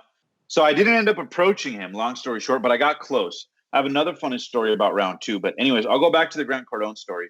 I just kind of wanted to deviate and share with you how this is a reoccurring theme in my life and how for every 10 random imperfect actions, one or two or three paying off makes up for all the imperfections. Plus the other ones make for great stories. Wow. So to go back to the Cardone thing, I'm in LA. He's in Florida. I drove there and back 4 hours, missed him. Find out he's going later to dinner at 6 or 7. So I decide I'm at home. It's 4 o'clock. It'll take me 2 hours to go back. F it. Let's go. I drive another 2 hours, my third 2 hour trip of the day at 4 p.m. I was feeling great about myself this day. I drive to Beverly Hills. I wait outside the restaurant. I go inside, pretend to use the restroom. I'm scoping out the place. Nothing. I'm like, shit. So I finally walk out. In the corner of my eye, I hear Grant's familiar voice. You know, if you hear Grant's voice, you know it's Grant Cardone. So I hear him. I look. I see him. I'm like, perfect. They're here. I get outside the restaurant and scope the exits, check out the valet, you know, feel out the exits. And I find that everyone is exiting through this one door. This is the door. So I'm like, okay. I stand outside and I wait outside the restaurant for the better part of an hour and a half, almost 2 hours. Wow. Now you have to understand, I'm in like just reading anxiety. My heart is pumping, right? Like boom, boom, boom, boom. I'm nervous. What am I going to say? Do I look stupid? Is he going to think this is retarded? Why am I doing this? Why don't I just get a job? Maybe I should have stayed at Tesla, right? All these things are going through my head. I'm waiting outside, and you know, every time somebody opens the door to leave the restaurant, my heart beats even faster, and then I realize it's not them, and then I calm down again. So my heart's already beating fast. Every time the door opens, I'm like, is it him? Is it him? No. Is it him? Is it him? No. Right. And the door, you have to understand, you know how many times a door opens to a restaurant over the course of 2 hours? Multiple times. A lot, multiple times a minute. So my nerves are just being just demolished. About to have a heart attack. literally, I was talking about anxiety. I was having a full blown panic attack, anxiety attack, heart attack. I mean, I was, you know, that's why for me, a lot of things now are so easy that for most people are a lot of nerves, because I put myself in situations over and over and over again that just stretched my nerves beyond sanity. Wow. Finally, he comes out. I walk up to him. I pitch him. I said, hey, Grant Cardone, I know you would normally never say no. I'm a big fan of the show. I drove 2 hours to be here. Didn't tell him about the other, 4 hours. I said, hey, I drove 2 hours to be here. I'm a huge fan. Can I get a photo with you? He said, sure. Took a photo with me. I said, hey, by the way, I also have a podcast I just started interviewing entrepreneurs. I know you would normally say no because I don't have a big audience, but I'm a huge fan. I'm wondering if we could make it super easy. We'll come to you. We'll be in and out, 1 hour, super simple. He goes, you got a business card? I said, yeah. He said, okay, I like you, kid. He goes, email this person and we'll do it. I said, okay. And set up the interview, a week later. And we dropped it. And since then, that became the most downloaded and watched Grant Cardone interview in the whole world. And since then, me and Grant have become friends. I have his number. I've had him on the show 3 times. And all these other doors have opened up, from Ed Milet to John Paul DeJoria to billion-dollar creators and founders of companies that just are mind-boggling. And it all started because your boy drove 6 hours for a 1% chance that paid off. Wow, Omar. That's Yeah, it's amazing. crazy. Congratulations. Thank you so much. Thank Wow. you. I'd like to ask you a question, not to go off your story, but I Yeah, wanted yeah. to talk about your amazing program, the High Ticket Podcast. Yeah, you got it. You talk about 4 steps about mindset. I want to know if you could share with the audience.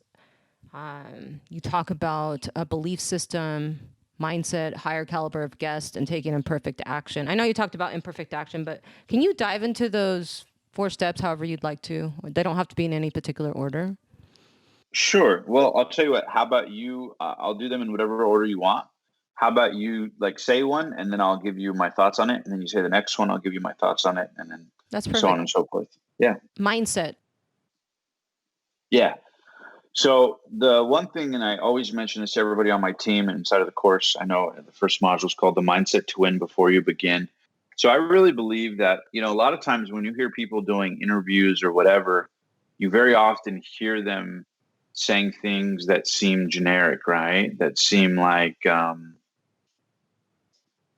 do I say? Oh, that's obvious. They sort of bring up topics that normally. Okay. So a lot of times the reason that I believe it's important to begin any endeavor, anything with the mindset to win before you begin is the same reason that when you talk to people and ask them about their best advice for success, they very often will say generic things like, well, hard work, dedication, resilience. And a lot of people get bored by that stuff. They're like, I already know. I want the tactical. I want the specific tangible steps. Well, here's the reality.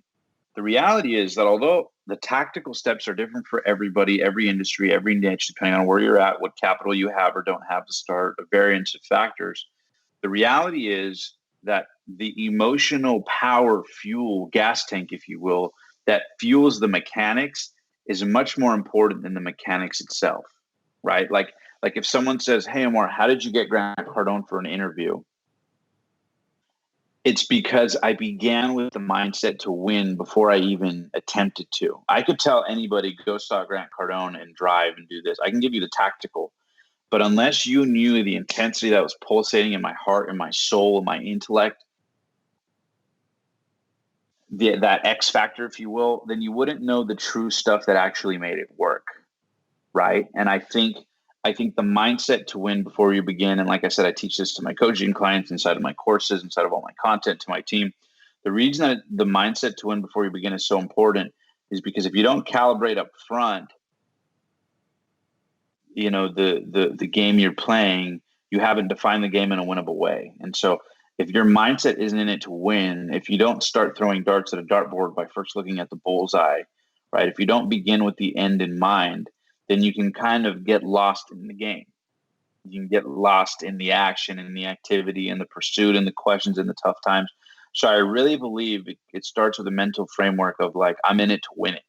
And now I'm just going to figure out how to fill in the blanks. Another good way to put it, for example, is when you watch a movie, right?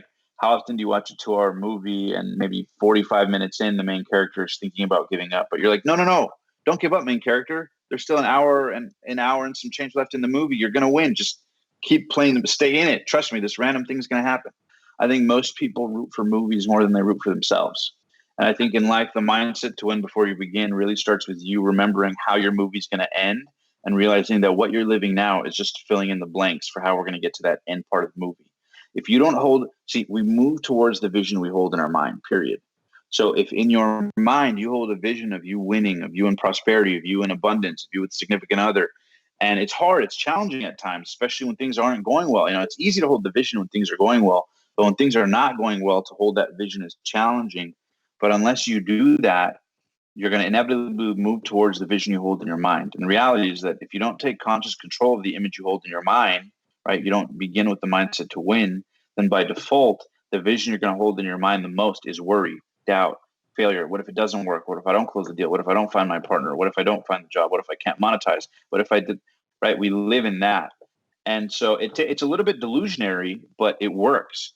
If you hold the vision up front on the mindset of I'm going to win this no matter what, then the universe kind of gets out of your way.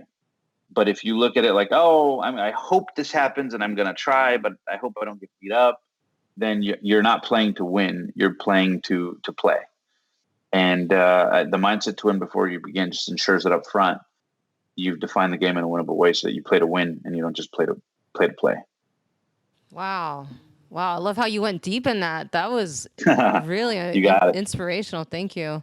So the next one is team. Yeah, the next one's team. Mm-hmm. Yeah. So I'm actually recording these because these are great notes.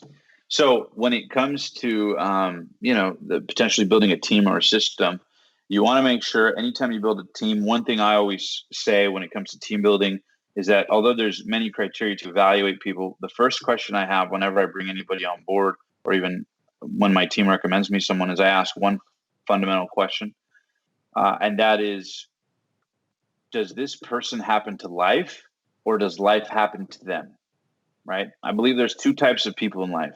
One, either they happen to life or life happens to them. So when you're building a team, it's important that, where seeds don't grow, weeds do. So if you're not building a team of increasing value, then just by its very nature, you're not planting seeds of growth by default. You're allowing for weeds to grow. So I think having a team is super important because the expression, there is no I in team. But when you're building a team or a movement or a system, it's like, unless you're really all in, it's going to be a losing game. And so I think it's so important for people to really realize that you can get far by yourself for sure, but you can get much further with a team. And here's the other part. It's a lot easier. I think entrepreneurs or people in general, they're not used to asking for help. And so they feel almost guilty. Like, I feel guilty not doing my own graphic design. I feel guilty not making my own website.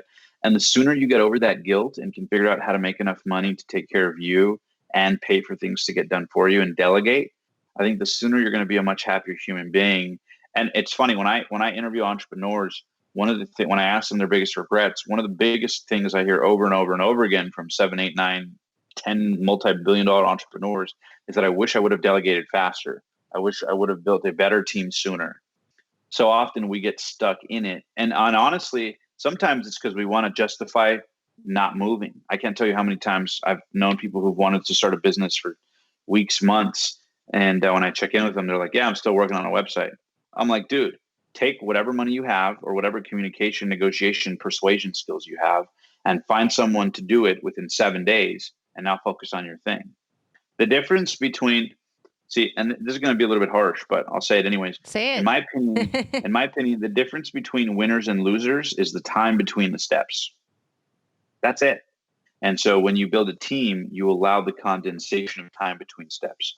Now, on your own, you can definitely radically condense the time between the steps. But when you build a team, it goes even faster. I'll give you an example. As I'm on this interview with you right now, I have an audio engineer who's editing a piece of content. I have a video editor who's editing a piece of content. I have someone who's doing our voiceover for interviews, who's working on intros for interviews. And so I have an army working while I'm sitting here eating crackers doing an interview with you. You see what I'm saying? And they're fulfilling their own, creativity, right? Kevin loves doing audio. Luis loves doing video.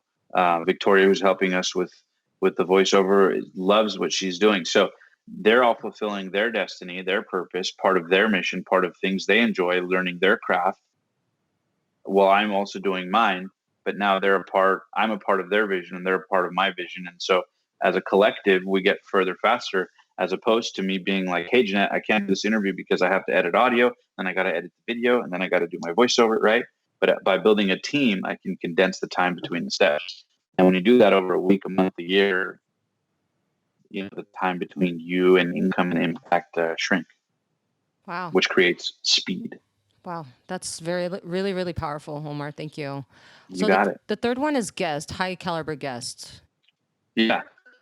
So when it comes to building a show, it's important to have a good quality of guests. And this one's actually probably the simplest of the batch.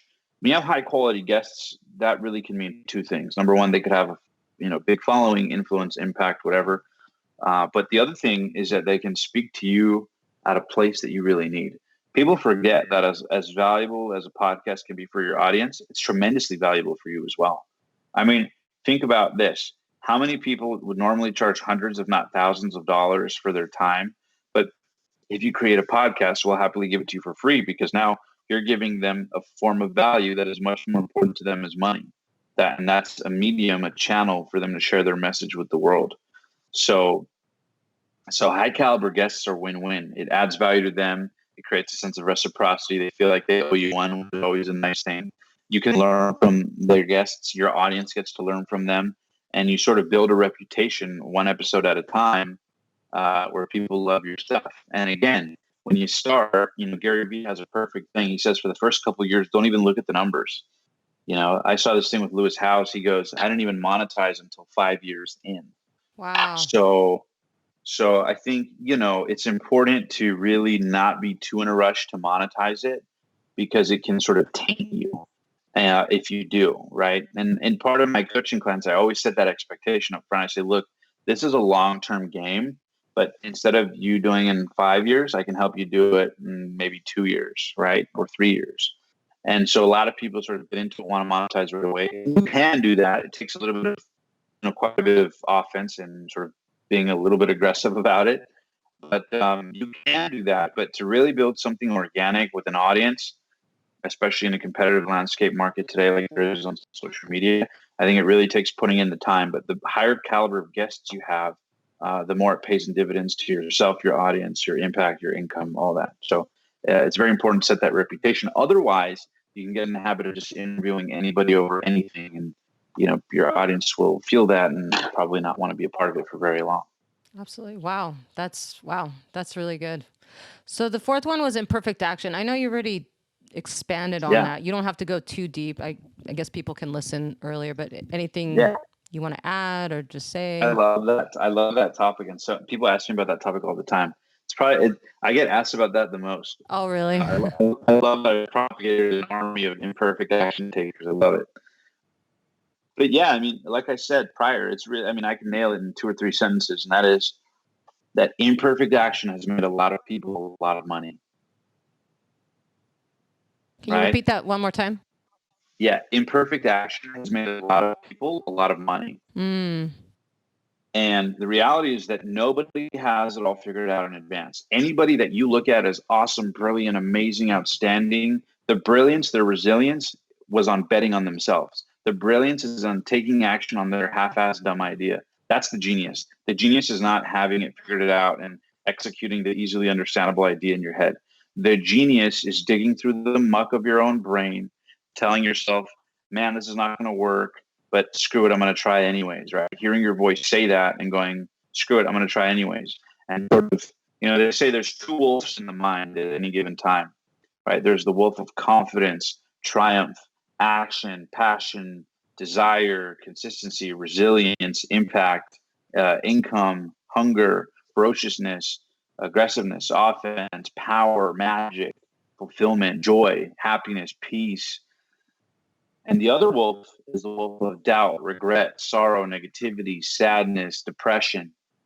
And those two wolves inside of us battle every day. And you know which one wins? The one you feed the most.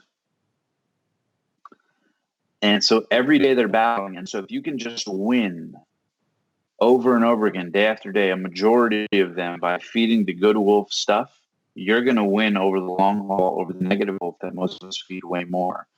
And I mean, think about it. Most people, when they come home and sit on a couch, do they sit and go, wow, life is so wonderful. I'm so grateful for everything that's going really well in my life. Man, things are going so awesome. I feel really good about myself. More money's coming from unexpected places abundantly soon. What a lovely day, right? Most people don't think like that, right? What do most people think when they come home and sit on a couch at every income level? Oh shit, I got to do this. Oh fuck, I got to do that. Oh man, I got to pay that. Oh shit, what about this? Oh, I don't want to get fucking. Damn, I'm lonely, or damn, I might find a significant other. Oh, I have to do this. Oh, I need to do that. Or why did my parents bother me about this? Or right? And so we're feeding that wolf by default. By not feeding the good wolf, we're feeding the wolf of depression, sorrow, regret, anxiety, overwhelm, anxiety, right? We're feeding that wolf. And so taking imperfect action is about feeding the good wolf anything other than negativity, anything. And sometimes it's just hope. Yeah. And sometimes it's just, let me just take a random idea. Sometimes it's driving 6 hours for a one shot at an interview. But guess what? Sooner or later, you're going to feed the wolf the right thing that it needs, and it's going to kill that other wolf, and pretty soon you'll be in momentum. So, yeah, imperfect action is the way. Wow. Imperfect action beats perfection paralysis every day of the week. That's so powerful, Omar. Thank you. Yeah. And let me ask you this last question. What gets you further, imperfect action or perfect analysis? Imperfect action. Yep. So my next question to you is, what does passion mean to you? Ooh, passion for me. Well, by definition, it's a strong, almost uncontrollable desire. It comes from the root word passi, which is to suffer. And so for me, passion is really about a strong, barely controllable desire to do or create or give something to the world that speaks to your soul, that energizes your soul, that you want to give. And yeah, for me, like passion is the core of why I do what I do. You know, you asked me what I would do on the last day of my life, and what are my favorite things to do. And for me, it's to give from my soul at a deep level. And my prayer, my hope is that the show is a reflection of that manifested, right? Of the passion for communication and understanding people and stories and human potential and humanizing greatness one story at a time, which is my mission. It's just something I love to do, and I'm just glad that the audience loves to consume it as much as I love to produce it. Wow. I love that. That's amazing. Can you talk about the routine you built your business on? What's the mindset that's allowed you to build that routine? Yeah, so a lot of it was necessity. I'll be honest with you. I made more money when my back was against the wall because I hired people or needed to pay people more than it was my desire to quote unquote get rich or build wealth. It was really a consequence. Like, hey, I'm maxed out on credit cards. I need to figure this money thing out right now. Okay, like what's the biggest thing? Affiliate marketing. Okay, what's that? Okay, I post a link. Okay, so I just post a link. That doesn't make any sense, but people will buy it. Okay, cool. Let me get a link. I put it. Nobody bought for a long time. And then one day I got one sale and I was like, oh my God, yes, I got one sale. And I did that again. And I did Wow. it again. And I did it again. And then I did it again. And then, there was ups and downs, but I think my first month really doing it, I made like $7,000 passive on affiliate marketing, and I was like, "Whoa, Wow. this is cool." And it just sort of kept upping and upping and upping and upping, and then I realized, oh, that wasn't working. Okay, cool. Well, I can't keep doing coaching, trading time for money. How can I add more value to people so then I can up with a super package where we do things for you. It's a done for you package. My team produces it. We book interviews, right? Like the whole thing. So we came up with a higher ticket offer. Higher ticket offer gives us a bigger margin of profit, allows us to impact people at a deeper level. It's win-win on both fronts. But it was always born out of necessity, right? Necessity is the mother of invention. That's totally true in business, and it's totally been true for me. So whether it's affiliate marketing, coaching, AdSense revenue, our own digital products, live events, which you've been to, whatever it is, it's always born, for me at least, it's always been born out of necessity, right? Oh, I need to make X amount of money to help grow my team, or to pay for ads, or to pay for equipment, or to pay to keep the mission alive, or to keep. It was always about that. I'm not a very materialistic guy per se. I like nice things, but I'm not. I don't flash money and stuff like that on Instagram. For me, it's about the mission of the show. It's about the interview. I'm very private about, my personal life, where I live, my cars, whatever it is. Like for me, it's definitely about the mission of the show. So hope that answers the question. Yeah, absolutely. Thank you for that. Yeah, My next question for you is, what are some insecurities that you deal with on a daily basis? I love that. One is that I'm not in as good a shape as I could be. Sometimes I'm like, damn, that would be so cool if I was the podcast guy that was like super buff and like raw, like super in shape. I wouldn't say that's too much of an insecurity, but it's in there for sure. And people make comments, stuff like that. So it's funny about like, oh, not that I'm like so overweight or anything like that, but just like, oh, you interview all these people, why aren't you super in shape? Or stuff like just silly stuff. Some people like to just poke fun, but that's one. Another thing, another insecurity is like, I guess sometimes I'm around people who built really big businesses so often where it's not a question of 1 or 2 or 3 million, it's a question of 10 or 20 or 30 or 50 or 100 million. And I feel like a peanut when I'm in the room with them sometimes. So there's insecurities like, oh, that. Another insecurity might be like, maybe I could be doing things much more efficient in my business. And like people will see Omar as like, oh, Omar's so good at doing the interviews, but he's not good at business. Instead of making this much, he could be making millions more. Like instead of making 1 million or 2 million on that idea, he could be making 5 million or 6 million on this. So I know that sounds very first world, probably like, oh yeah, it sounds really tough, Omar. Life really sucks. But when you're in circles like that and you have friends, I mean, I remember like there's times where I'm in rooms with people that make $1 million a month. And I know it sounds like weird to sound insecure about that, but when you're in rooms with these people, it can get very sort of intimidating because it's like you're showing up as an equal, but you're kind of expected to do better. And then there's the prestige of the show, so people a lot of times might think I'm making way more than I actually make, or think I make a lot more money than I currently do. So there's that. Another insecurity could be like, it's hard to decipher when people are interested in me for friendships or dating or stuff like that, if they're into me for me or if they're into me because I'm Omar from The Passionate Few. You know, is it, would they be with me if I was broke, lost, and depressed? Or are they just with me because I interview billionaires for a living? you know? Wow. So yeah, there's stuff for sure, both personal and professional. Wow. Thank you very much for sharing that. I know that's really personal stuff. So thank you Yeah. for sharing You that. have a good way of asking questions that makes your guests feel very comfortable. So happy to be of value. Absolutely. No, I appreciate you sharing that. Yeah, yeah. Can you talk about the importance of having a why versus just chasing the money? Oh yeah. If you're chasing the money, you're guaranteed to be to blow it the second you get it. If you don't have I'll give you an example. Say you had a bill for $10,000, and if you don't pay it by December 1st, your family loses the house, and there's no negotiation. Would that motivate you more, or would writing down, I'm Jeanette Prado and I will make $10,000 by December 1st on your whiteboard?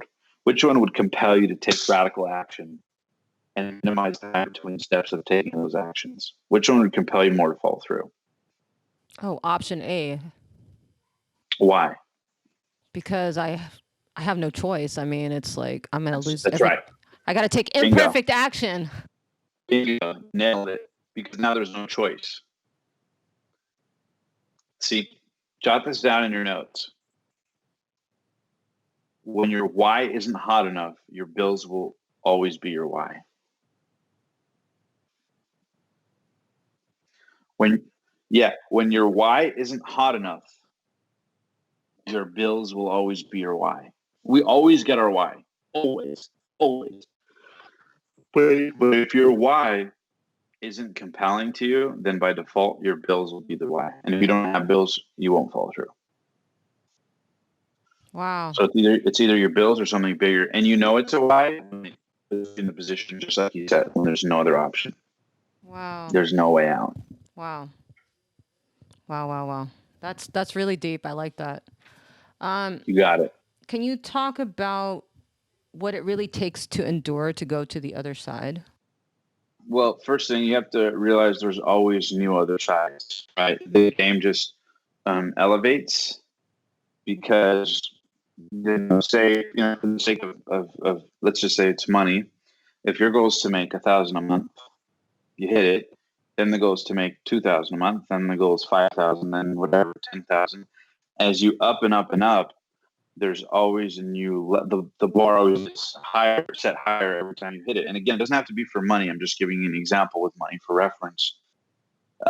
Whether it's guests on your podcast, life, fitness, progressing at a craft, progressing in a relationship, spirituality, whatever it is, there's always a new level once you hit it. But what I've found is that it takes two things. It's very simple. Number one is absolute clarity as to what it is that is the goal. Like, what is the absolute clearly defined goal? You cannot hit a target you can't see. You can't hit a bullseye you can't see. Well, there's a dartboard and darts if there's no bullseye on it, right? So number one, you got to draw your bullseye. You got to know your bullseye. Because say you throw darts at a dartboard, maybe you hit your bullseye, but since you never defined it, you didn't even know. Right? Or maybe if you want to hit a bullseye, but you never define where it is. And here's the challenge in life: nobody draws a bullseye on the dartboard. Life is a dartboard. You draw the rings, you draw the bullseye, and you throw the darts. Period.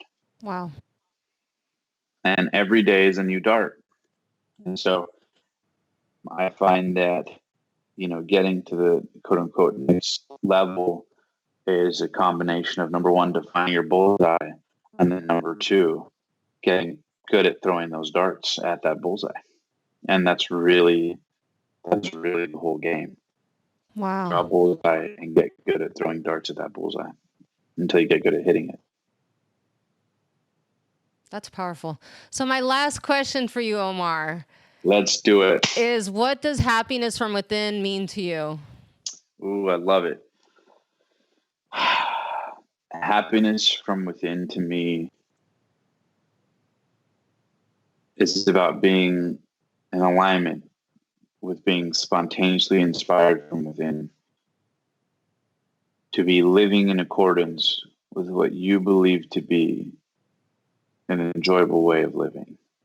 And in short form, happiness from within is about realizing, kind of like Tony said, nothing lacks any meaning except the meaning that you give it, but also that you are the master of your domain, that this is your life, it's your brain, it's your body, it's your skin, it's your eyes, it's your nose, it's your communication, it's your everything.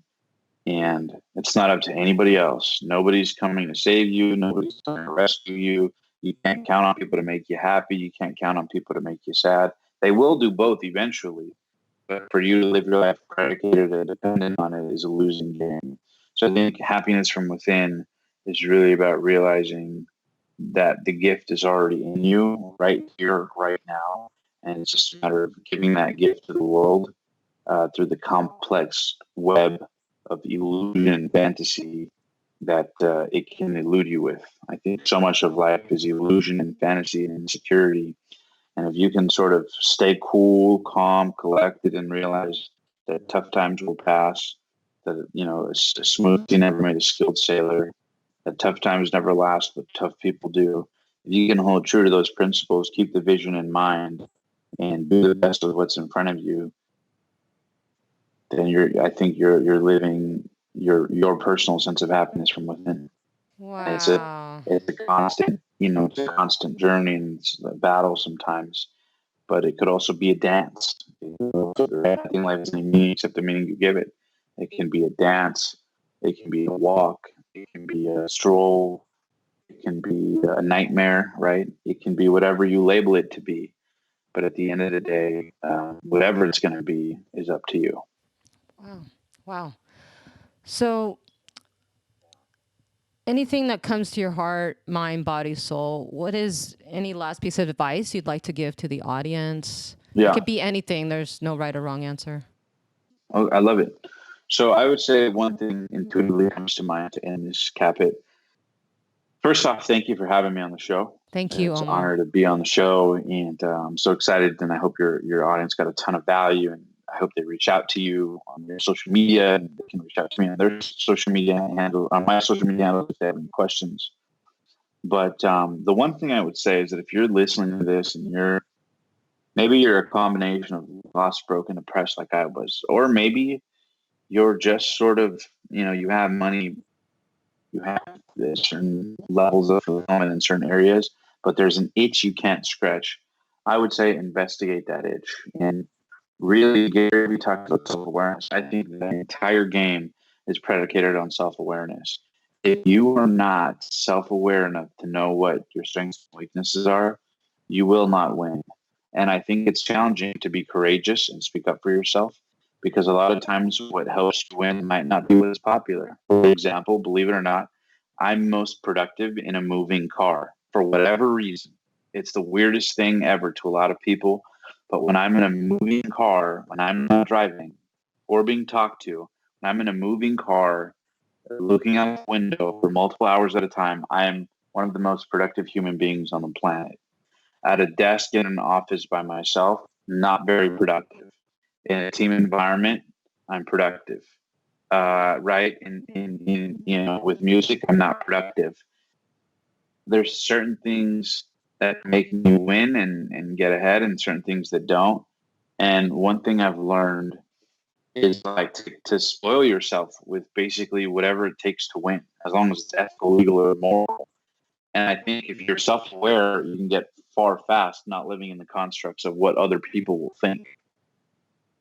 And because if you're afraid of what people will think, like I'll give you an example. A lot of my best ideas were thought of in a moving car that I paid maybe $50 for an Uber for, that ended up helping me create a $25,000 idea. Wow. Right. Right. But a lot of people don't sort of see things that way. A lot of people would go, "That's weird. Why don't you just drive?" Yeah. And I could say, "Well, when I drive, it doesn't inspire me." Most people don't understand that language. But I realize that inspiring ideas come from inspired states. So if I'm not in an inspired state, I'm going to come up with inspiring ideas for my business or for my life. And so a lot of people, and for me, $50 to the beach. So it's what's going to yield a higher return? If I save $50 and gain the headache of driving there and back, or if I invest $50, help an Uber driver make some money, I'm in an inspired state and now can come up with a better idea in a better state. Now suddenly you see how the actions in life have a much greater meaning than does the practical knowledge dollar amount per effort ratio. Right. So that's just one kind of crazy example of why I think self-awareness works. Now, granted, that could just be because, at the time of me saying that, I was in a financial place where I could do that. But for whatever it is for you, I mean, find what it is that works and be unapologetic about going that way about it, as long as it's ethical, legal, or moral. Just one more quick example so your audience has a practical takeaway. Anytime we do anything in my business, the first thing I'm looking to do is, who can I delegate this to? I don't want to. I don't want to do it. I don't want to do anything that I don't love to do. Yeah. So I want to find people that love to do it. If I want to design a website, I'm not going to spend 3 days trying to Google videos on how to make a website. Yeah. I'm going to find someone who loves to do it, or would volunteer to do it because they're a fan of the show and they want a referral, or there's some sort of way of I can add reciprocal value. And I'm going to pay that person to do it so that we can move further faster. I'm not going to sit there and learn code. I'm not going to edit my podcast audio. I'm not going to film it on video. To this day, I barely know how to turn on a camera or press record. So, I think a lot of people who are successful are very self-aware. And I think most of society doesn't advocate for that. Most of society criticizes people who delegate. Oh, that's a waste of money. Oh, that's a waste of time. Why don't you wash your own car? Why don't you, do your own thing? So you're wasting money. A lot of people value money more than they do the inspired state that can produce an abundance of money. And in the short term, it's very hard for a lot of people to see when they're not in your head. But again, that's why I think self-awareness is so important. And it ties in perfectly with your happiness from within message, because self-awareness is a prerequisite to be happy. You'll never be happy if you're not being yourself. Wow. So find what it is that makes you work. Be unapologetic about going about that, even if it sounds weird. If for you to come up with your next big business idea, you need 3 of your girlfriends over at your house and you need to drink a shot of tequila, and set a timer for 45 minutes and not let anybody change the subject on other than the topic of what's our business idea, what's our business model, then do it. And most people don't have the courage to do that. I think most people think it's weird, think they'll be judged. Their parents didn't raise them that way. And so they live in the maybe, hopefully, logical, structured way of everyone else, never really truly living from their inspired state from within. And by the way, the people that inspire the world the most are the people that do what they love anyways.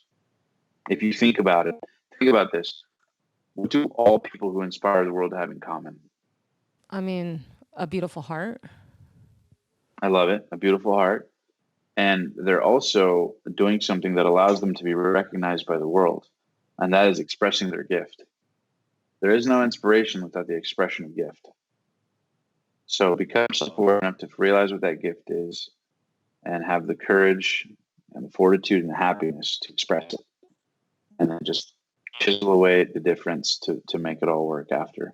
But it all starts there. It all starts with you.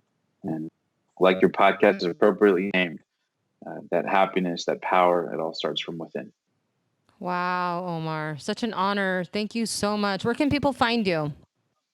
People can find me on Instagram at Omar _ the Rockstar. They can follow the Passionate Few podcast on Apple, iTunes, Google Podcasts, Spotify, every platform online, plus on YouTube. And shoot me a DM or message, or on Facebook at Omar, OMAR, last name Elattar, ELATTAR.